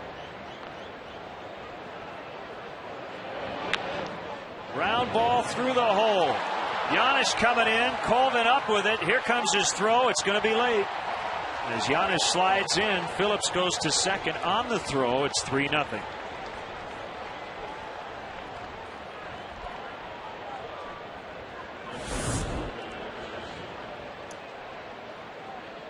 Not a particularly bad pitch from Tom Gorzolani. It was down in the zone, working its way inside, but Phillips just rolled it through the left side of the infield. This is a ball that has to be cut right here, Len. You can see Janisch is a good 5 or 6 steps around the bag at third. No chance to get him at home plate. That ball has to be cut off and get the runner going to second.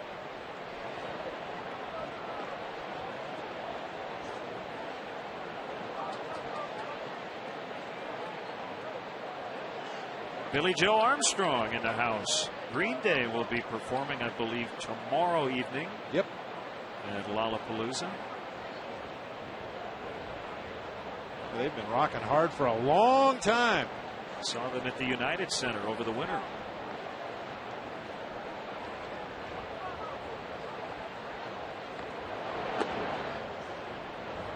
One and nothing on Chris Heisey.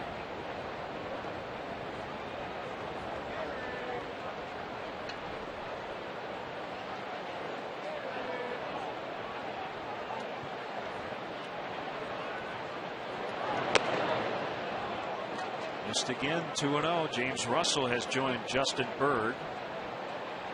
In fact, Bob, right now there are 5 pitchers throwing in this ballpark, 2 in each bullpen, and Tom Gorzolani on the game mound.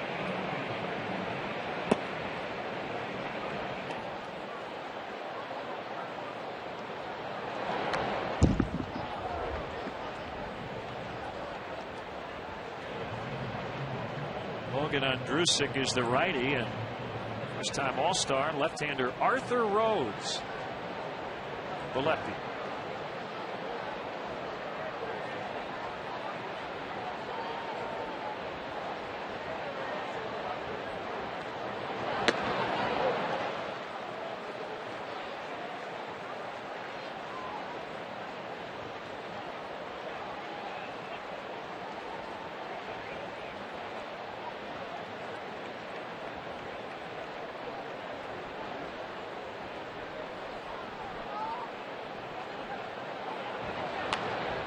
Pop-up, this will do it. As Derek makes a catch in foul ground. Chris Chelios for the stretch. The ball game is former Chicago Blackhawk great Chris Chelios. All right, it's always great to come home and see these Cubs. Congratulations to the Blackhawks and the fans of the city of Chicago. But this one's going to Big Bob Probert today, so let me hear you. A 1, a 2, a 3. Take me out to the ball game. Take me out to the crowd. Buy me some peanuts and Cracker Jacks. I don't care if I ever get back, for it's root, root, root for the Cubbies. If they don't win, it's a shame, 'cause it's at the old ball game. All right, Robbie.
Pretty slim pickings here for really both teams, but the Reds leading 3-0 as we get into the bottom of the 7th. Great to have Chris Chelios with us. I mean, that was wonderful. Beautiful Concise, day. You sang on key, and great tribute to your late friend Bob Cole. Yeah, that's a shame. And to his wife and his kids, my heart goes out to them. I'm going to miss Bob a lot. And a strike, or a ball one rather, just off the inside corner to Kosuke Fukudome. So you were 24-7 in your NHL career, right? You didn't wear anything else. Right. Significance of those 2 jersey numbers? No, Montreal, that's what they handed to me. When you're a rookie, you don't ask too many questions. So I took it, and it worked for me. And then Chicago, same thing. It was available. Bobby Hull, Pitt Martin wore that jersey. And I thought there's a lot of good karma in it. So it worked pretty well. Like I said, I wish I could have finished the job and won the Cup in Chicago. But everything worked out great. If, in fact, you don't play another game in the NHL, a bunch of members of the Cubs traveling party, including me, we were at your last game, the Thrashers and the Devils down in Atlanta. And I'll tell you what, you played a really good game, Chris. Well, thanks. I think you could still play at this level, as that's going to kick into right for a base hit. Fukudome is on.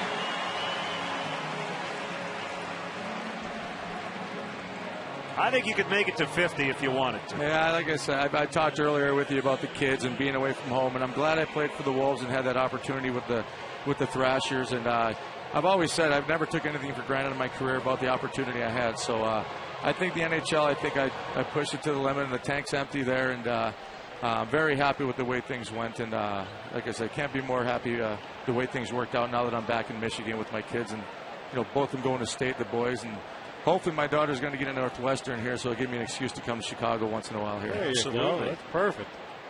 I saw you hanging with Eddie Vedder here earlier this week, enjoying some Cubs baseball.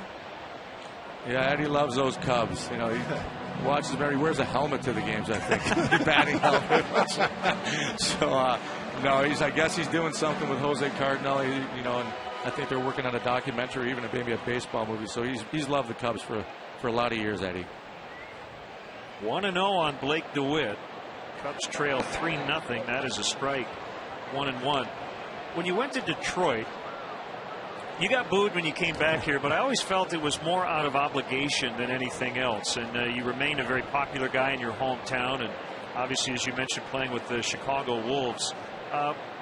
Did it get past the point where it was not weird to come back here, not only in a visiting uniform, but in a Detroit uniform? Yeah, I mean, I'll be the first one to say now that I'm done, I had a real tough time coming back to Chicago and playing. Most of the time I couldn't wait for it to be over and just spend some time with my parents. But no, I understand it. Hopefully it was a jersey, and now that I'm done and the Hawks have won the Cup, I think will help a lot.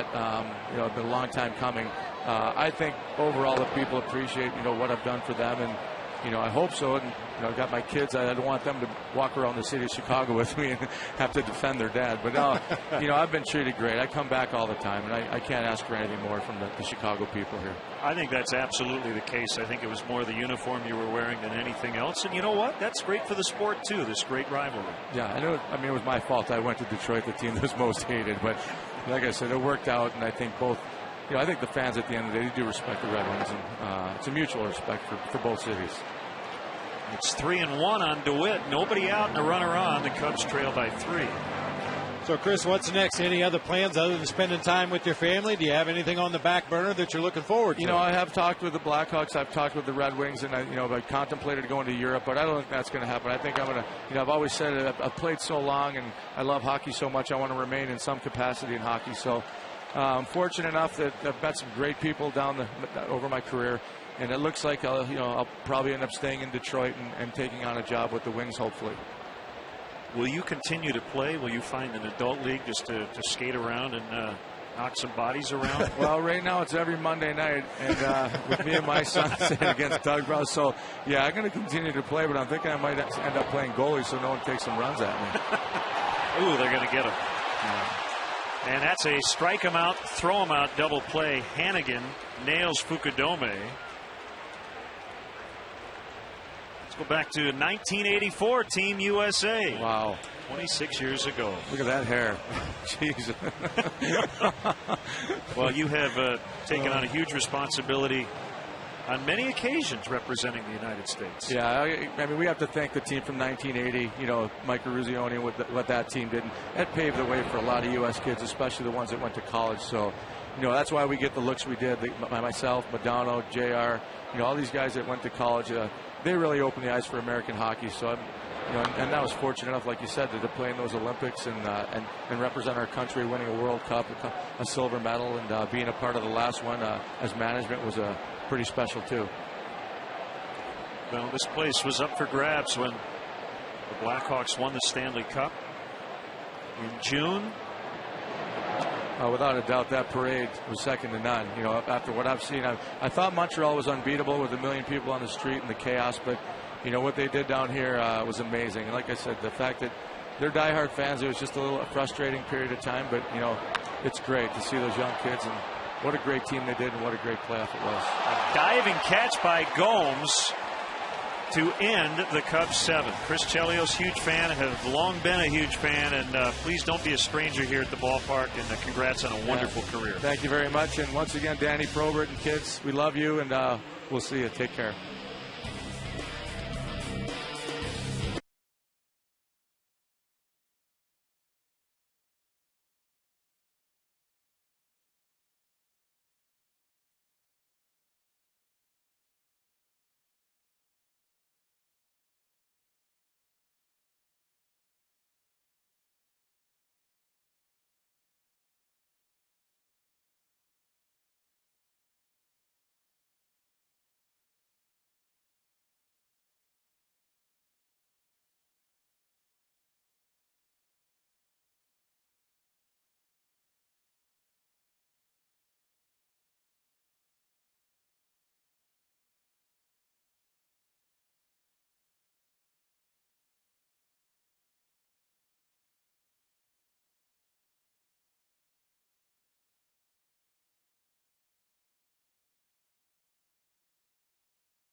Man was on with a strike him out, throw him out double play, and a diving grab by Johnny Gomes out in left, and just like that the inning ended. Tom Gorzolani, a quality start, 7 innings, 3 runs, and he turns the ball over to Andrew Kashner. Well, the fact that Andrew Kashner is in this ball game tells you Lou Piniella still feels this is a winnable game. If he felt this game was out of hand or the Cubs were not going to be able to come back in this ball game, we would probably see one of the young relievers in this situation. But because it is Andrew Kashner, the Cubs trailing by 3, he still feels this is a winnable game. Facing Joey Votto, low and outside. Ball 1. I say one of the youngsters is in the game. Kashner is one of the youngsters, but he very quickly elevated himself to a prominent role at the tail end of games. By the way, for any future 7th inning stretch guests who may have watched Chris Chelios in action, that's how you do it. Yeah, study that tape. Oh, that was fantastic. All the way around. He can sing a little bit too. Yeah.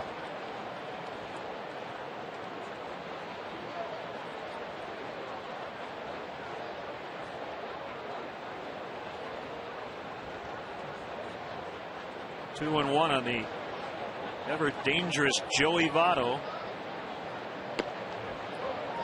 Pitchers strike 2 and 2. We're working with Bloomberg Sports. As you see, Joey Votto's home runs are up. Career high, in fact. Provides some of the most in-depth and compelling data analysis baseball has ever seen. Fans can get their own set of these new state-of-the-art tools as Votto swings and misses. From Bloomberg, built for fun and for fantasy play. Go to BloombergSports.com, get a preview, and find out all the details.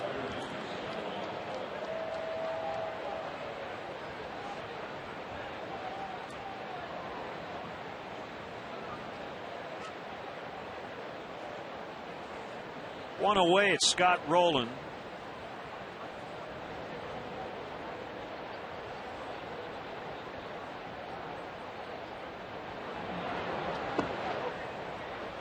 Bounced in front of home plate.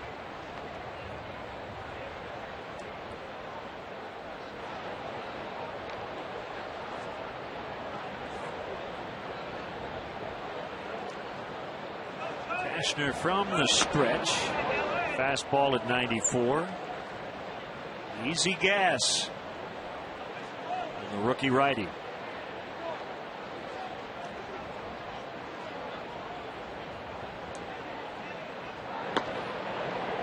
Another one. 1-2.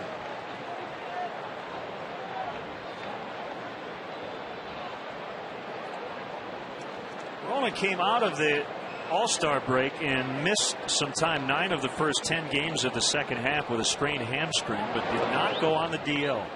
Back in the lineup, and as we just showed you, he's been red hot since.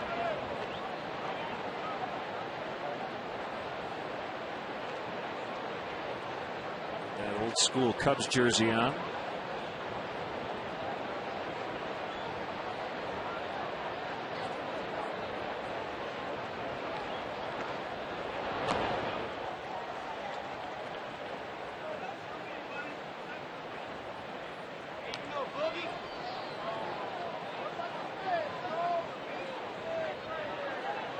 I doubt Mark Cuban's going to get a Christmas card from Nolan Ryan and Chuck Greenberg.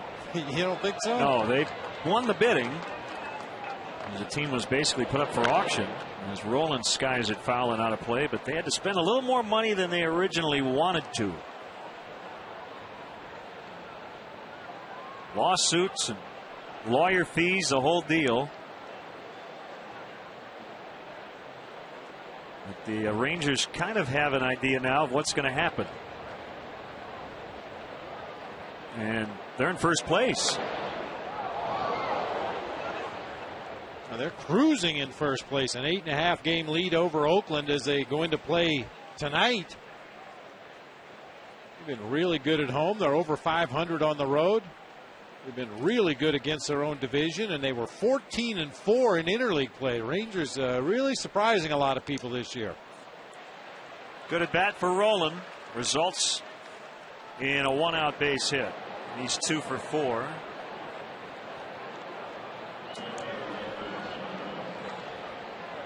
There's still time to get great seats, including bleachers, for Cubs games this summer. To purchase tickets, visit Cubs.com, call 1-800-THE-CUBS, or visit the Wrigley Field box office. 40,696, the paid crowd on this beautiful Friday afternoon. The Greenberg Ryan group paid about $100 million more than their original plan. Cuban got involved and kind of jacked up the price, but that's the American way, right? Yeah, what's an highest extra bidder? What's an extra $100 million?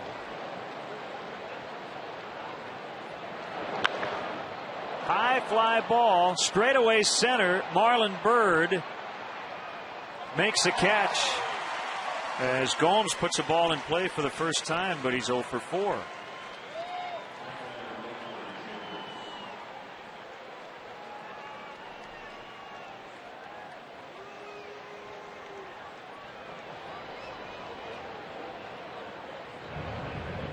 Nick Massett has joined Arthur Rhodes. These are all critical games for the first place Reds.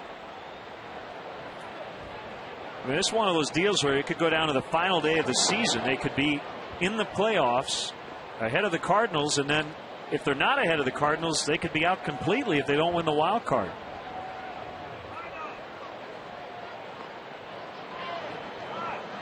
Right now, the wild card leading Giants have a better record than both the Reds and Cardinals. That's through for Jay Bruce. It's going to send Scott Rowland to third. They're at the corners with 2 outs for Hannigan.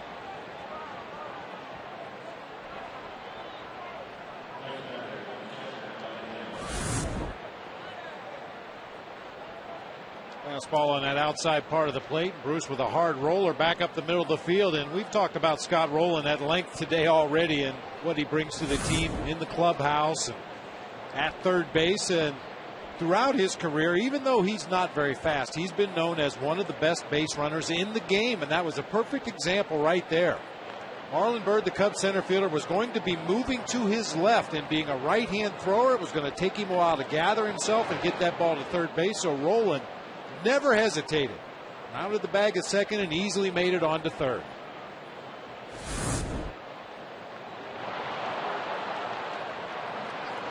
He didn't even bother to pick up his third base coach. He knew, having a right-handed thrower in center field moving to his left, that he was safely going to be able to turn the corner and make it to third without a hesitation.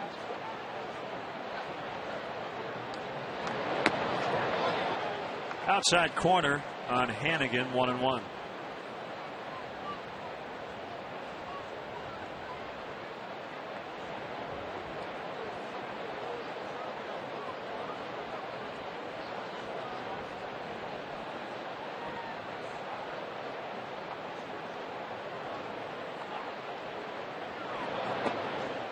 One and two.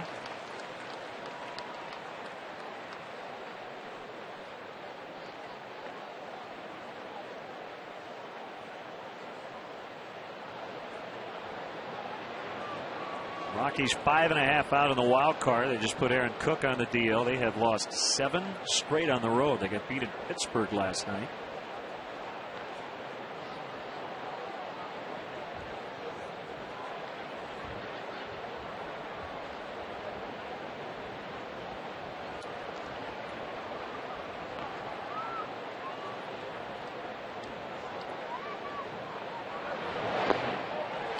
Hannigan strikes out. That's the inning.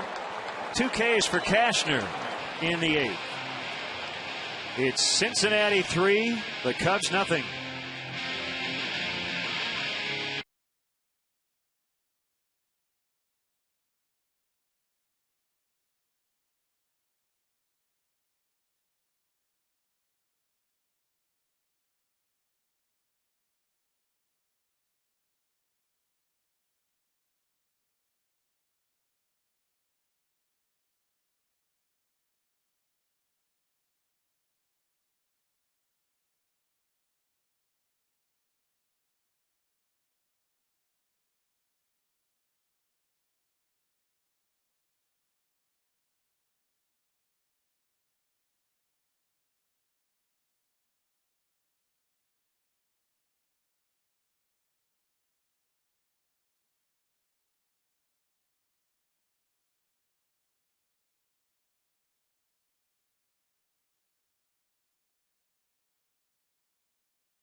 Rhodes, an all-star this season,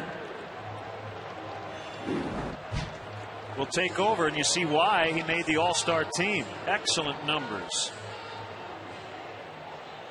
19th Major League season, and made the Midsummer Classic for the first time. Pretty neat story.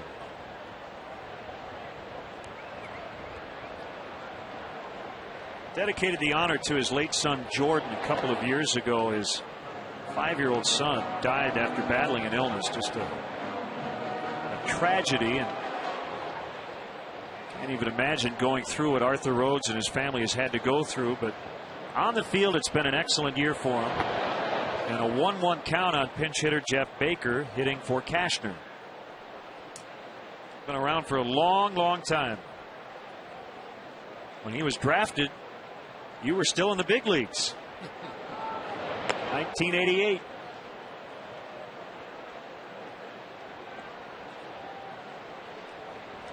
That was a little shot. It was not intended that way. I apologize. Yeah, sure. Okay. I was just trying to be factually correct and give everyone kind of a starting point.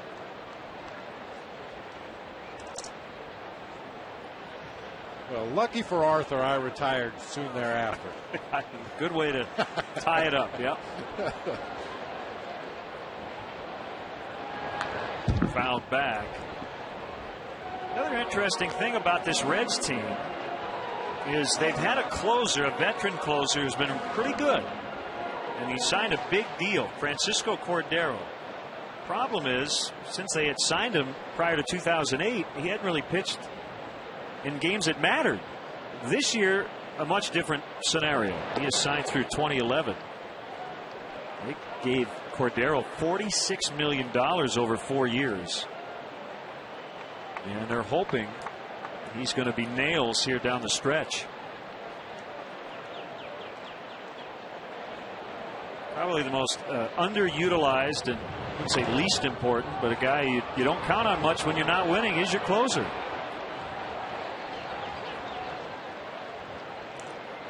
And in the Cubs case, it's too bad that Marmol hasn't pitched more often with a lead because of how good he's been. Been kind of wasted.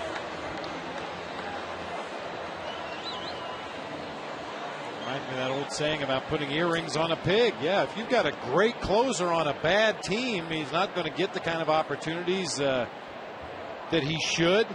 And it's never a wasted piece, but you know, certainly the way Carlos Marmol has pitched this year, if the Cubs were doing what they expected to do this season, geez, he might have 40 saves by now, the way he's throwing the ball.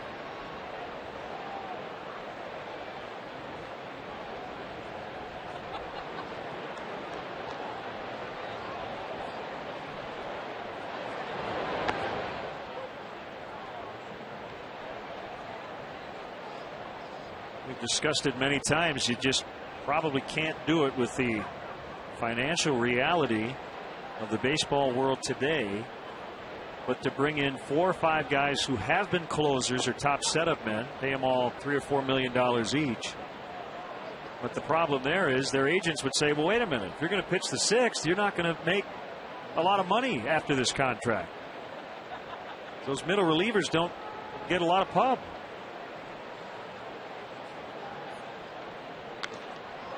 High fly ball for Colvin, but it's going to stay in. Heisey shielding his eyes and makes the catch.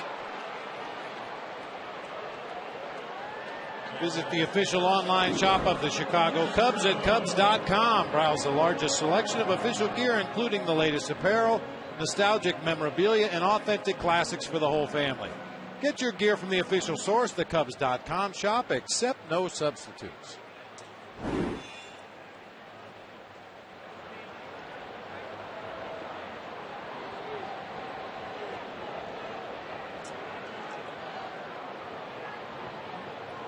Two down. It's up to Castro to keep the inning alive. How important, Bob, do you think it is to have very distinctly defined bullpen roles? I think it makes it easier in the long run. Certainly, it's a relief to the mind of the relief pitchers when they know exactly what their situation is, when they're expected to pitch in a ball game, the matchups that they're likely to face late in the game. I think it definitely makes it easier on the pitchers themselves. And if you're fortunate enough to have relief pitchers who prove to you very early in the season what their role is going to be with the club, then certainly that makes it easy for the manager as well. The problem is when you determine roles for those guys in the bullpen and they don't succeed in those roles, and now by necessity you have to start mixing and matching and trying to find the right combination. And that's when occasionally you'll hear relief pitchers talk about, well, I don't know what my role is. Well, if you had pitched better when I gave you the role, you'd still have it. Yep.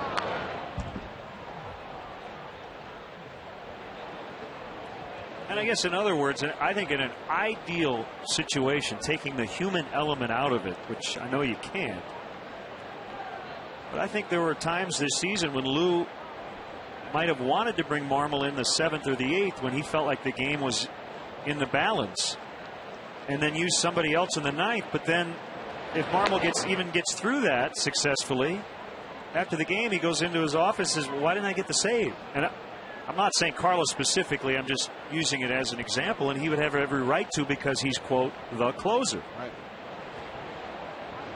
And I think the theory, and the Red Sox tried it a few years ago, it's just tough to do with the human element, to tell a guy, you're my closer, but I might bring you in the 6th if I feel that's when the game needs to be won. Well, Arthur Rhodes in a setup role has been really good this year. He gets 3 fly ball outs, and we'll go to the 9th, 3-0 Reds.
On CSNChicago.com, you could get an answer live on air. Don't miss Sylvania Cubs post-game live immediately following the game right here on Comcast Sportsnet, fans' best friend. Right-hander Justin Bird will make his 27th appearance, sinker baller. Trying to keep the game at 3-0. Cubs are going to have to get it done if they can against Francisco Cordero. Fastball slider combo in the bottom of the 9th. Giannis fouled that off his foot.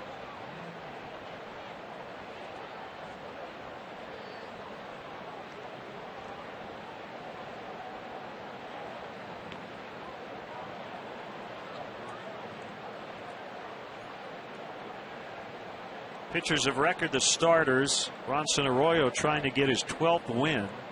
Tom Gorzolani will drop back to 500 at 6-6. He would snap his 4-game winning streak as Castro gets Giannis. Now, going to have a pinch hitter. It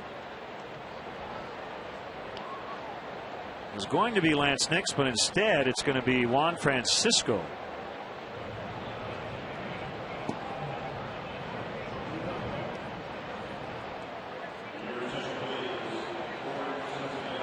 Nix would have taken the at-bat had Giannis reached or even gotten himself into scoring position, but with nobody on base, Dusty chooses to go with Francisco. Probably a little more speed if he should happen to get on base.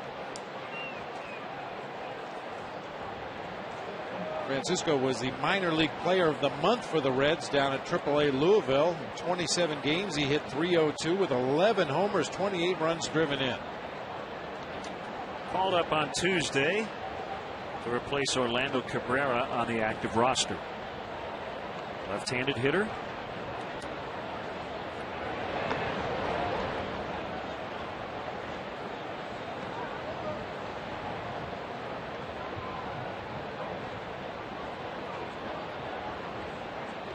Last 2 years, the Reds minor league hitter of the year.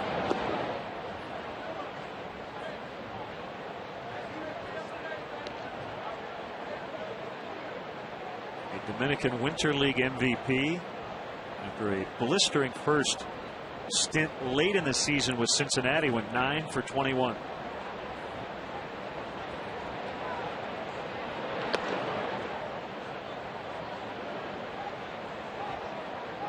Had 3 minor league seasons when he hit over 20 home runs, including 25 in Dayton back in 07 and 08 at Sarasota, 23 home runs, and last year 27 combined between 2 stops in the minor leagues. He's listed at 6'2". I'll buy that. 180? Really? What are you saying? Well, I'm shorter. There's no way he's about 10 pounds heavier than me. I got to go about 190, 195. I'm not saying he's overweight, but 6'2", 180, I think of like Juan Cruz. Yeah, a blade.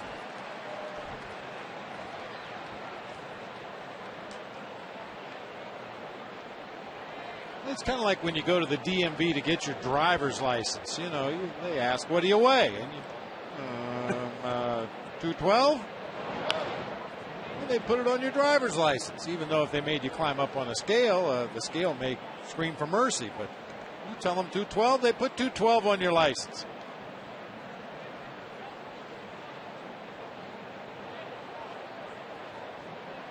Rob Butcher and the rest of the fine PR staff for the Cincinnati Reds were putting together the media guide. They probably asked Francisco, what do you weigh? 180. Yeah. Okay.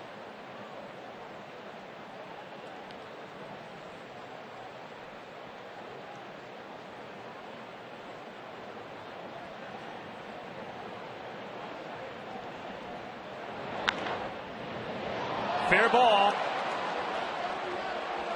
And Francisco at second with a pinch hit double.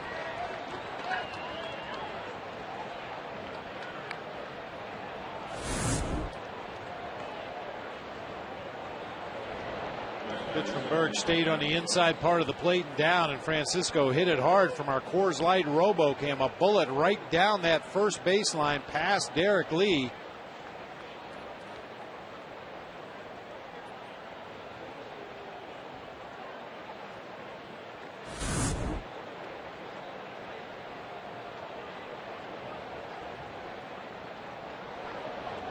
Phillips knocked in their third run with a single in the seventh.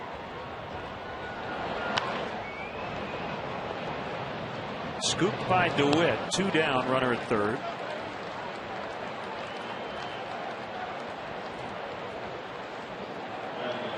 Here's Russell just in case.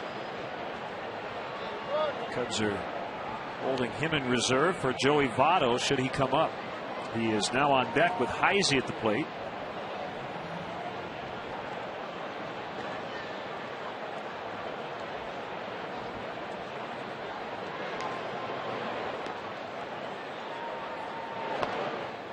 Inside corner strike on a fastball.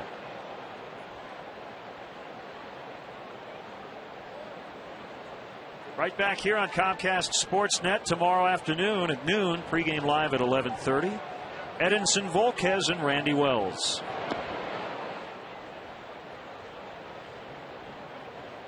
Another great 7th inning stretch guest, Ron Howard, fine director. Star of Andy Griffith and Happy Days. Bunted. Foul. Please stop me after I ask Ron Howard 8 questions about the Andy Griffith Show, one of my all-time favorites. Well, I've got 8 or 10 I want to ask him about the Andy Griffith Show.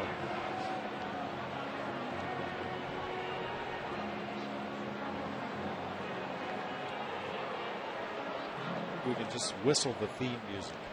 I'm sure he's never heard that before. Yeah. I don't know if there were any fish in that lake that they walked by at the beginning of the year. I know that lake was not in North Carolina. It was in the Los Angeles area.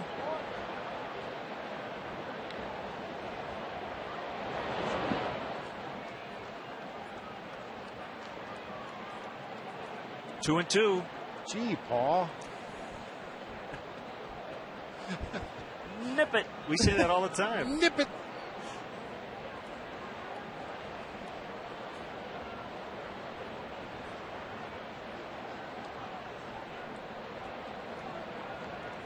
We're trying to get out of this inning without any damage. Cubs will have Lee, Ramirez, and Bird against Cordero in the bottom of the ninth. Soft liner right at DeWitt. Inning over. 1 out, double, no runs. Last opportunity for the Cubs. Cordero on for the save chance. It's 3-0 Cincinnati.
Visit Cubs.com. Click on the CBOE front row seats auction to bid on tickets in the front row behind home plate and along the first base line. Front row seats will be auctioned off to every game all season long. Don't miss your chance. Go to Cubs.com. Check out the CBOE front row seats auction today.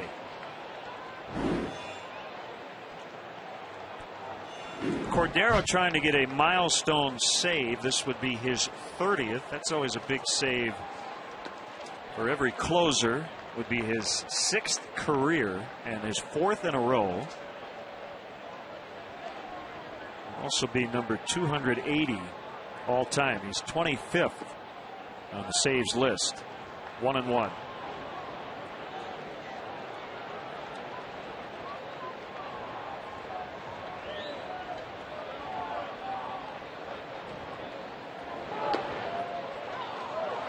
That was a good fastball. That one at 93. Derek thought it was low. 1-2.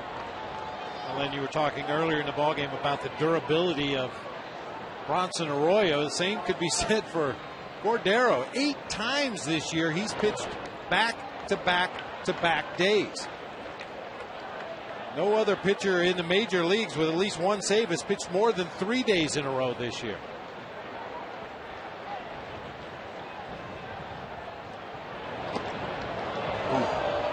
Cordero wanted it. Derek took it. And Andy Fletcher agreed with Mr. Lee. 3-2.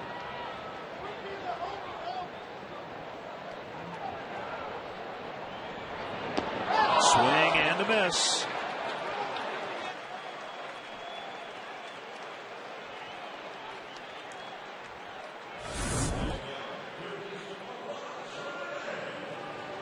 Fastball down below the knees, just off of the outside corner. A very tempting pitch with 2 strikes. You know you've got to protect the plate, but that ball just not in a position where you can even make contact.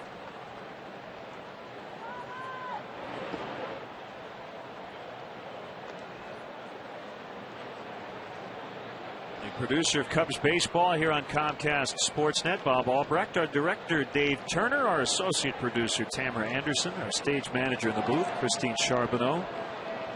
Joe Vinci, our technical director. Mark Harper, our tech manager. The senior executive producer of Comcast Sportsnet, Jim Corno Jr. The third of 4 consecutive telecasts from Wrigley Field here on Comcast Sportsnet. We'll be on again tomorrow at noon. Volquez and Wells on the mound.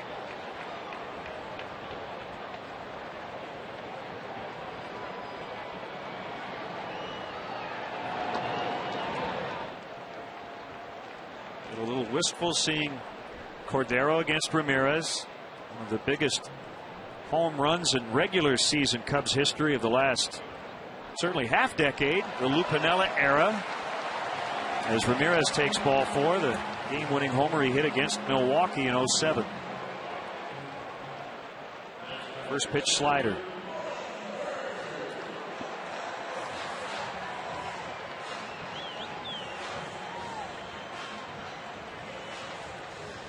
You go back to the first 2 months of Lou's tenure, it wasn't good. Cubs were, what, 7, 8, maybe 9 games under 500 before everything turned around in June of that season. I think more a coincidence than anything else, but when he got suspended for going off on Mark Wegner, that's when the Cubs kind of turned their season around. And they were one of the best teams in the majors the final 4 months or so. 2-0 on Bird. They won 97 in '08.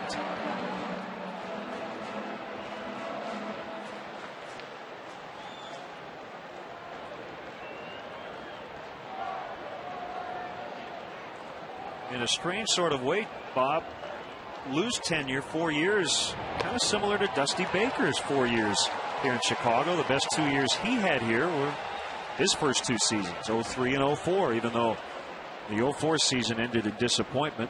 Obviously '03 did. The Cubs got 5 outs within 5 outs of the World Series, 3-1.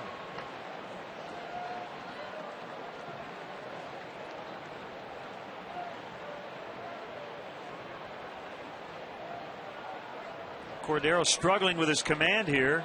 Another base runner, and the tying run will come up. I like Marlon Bird's approach here, Bob. He knows the key is just to get on, not to get a 2-run homer here. And at 3-1 count, even if Cordero does throw a strike, as he did, he's got to throw another one here, 3-2.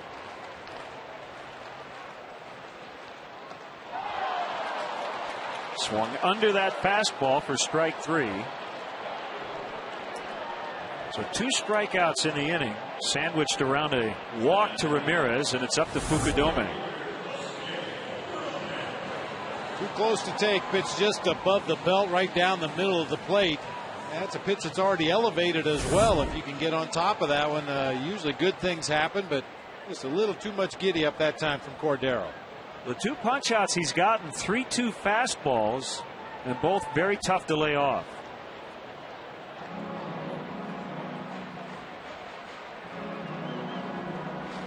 You talk often about a fastball for a catcher you never expect it to be in the dirt. That one wasn't in the dirt, but it was way out of the zone, and it almost took Hannigan back behind the home plate umpire. The fastball is the one pitch you would expect a major league pitcher to get it in the vicinity of the target. You know, maybe miss by a few inches one way or the other, up, down, in, out. But when you call for a fastball and set up, for example, on the outside corner, and he airmails one back to the inside part of the plate, you're just never ready for it. Just never anticipate it. Unless the pitcher's been really erratic all season long, and then you're ready for everything. But a guy that has average command should be able to throw that fastball somewhere close to his target 90% of the time.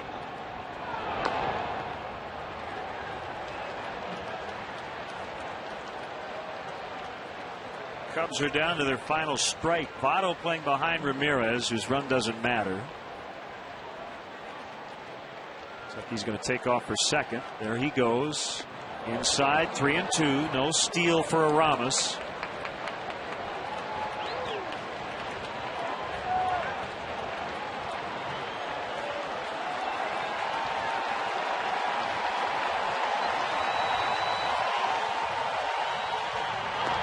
Ball 4, tying run coming up.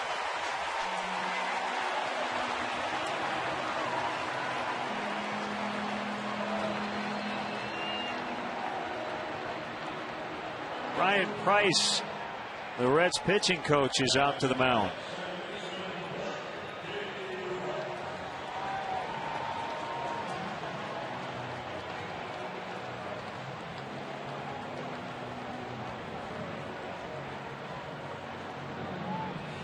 That's 29 walks in under 50 innings pitched this season for Cordero. As you mentioned, occasionally he can lose that zone. Basically a two-pitch guy with the four-seam fastball and the kind of a hybrid slider cutter down and away from the right-handed hitters, but really struggling to find that zone consistently. He has blown 6 chances, second most in the National League. Blake DeWitt, ball 1.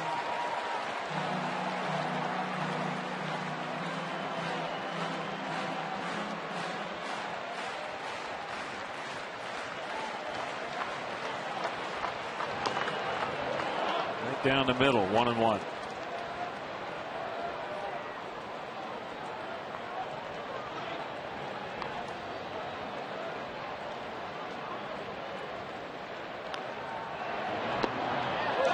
He's not going to wait around to see if Cordero can finish him off. If he can't, Logan Ondrusek might get the opportunity. He's up in their bullpen just in case.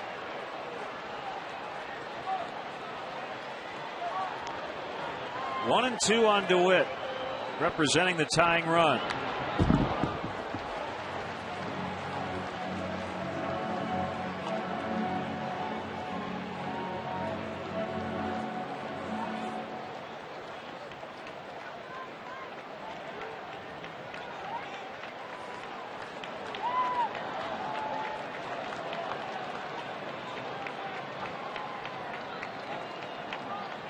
Here it is. High chopper. Cordero bare hands, throws and gets him, and the Reds win it 3-0. Didn't know if Cordero was going to have enough time. He had to barehand it. Very difficult play. And the Reds improved to 8-3 against the Cubs this season. So they will wake up tomorrow in sole possession of first place, no matter what the Cardinals do later tonight. Bronson Arroyo was just too good today. Yeah, no question about it, and a nice job by the Reds bullpen. Arthur Rhodes and Cordero with the last 2 innings to bring home the victory, but it was all about Bronson Arroyo. He'll be our GMC player of the game. We've seen it so many times from him in the past. Variety of arm angles, variety of speeds, variety of pitches, but the man knows how to use them. So Cincinnati improves to 62-48. The Cubs drop to 47-62 as they are shut out for the 8th time this season. The Reds pitching staff picking up its 8th shutout of the year. And we're right back at it tomorrow afternoon. That's going to wrap up our game coverage. Stay tuned for Sylvania Post-Game Live. Once again, the final score today: the Reds 3, the Cubs 0. Back here tomorrow, pregame live at 11:30. Bob and I will hit the air at noon. Game 2, Volquez and Wells from Wrigley. In-game scoring provided by ScorePad. And now for Bob Brenly and our entire Comcast Sportsnet crew, this is Len Casper sending it over to Gail and Todd in our downtown Chicago studio.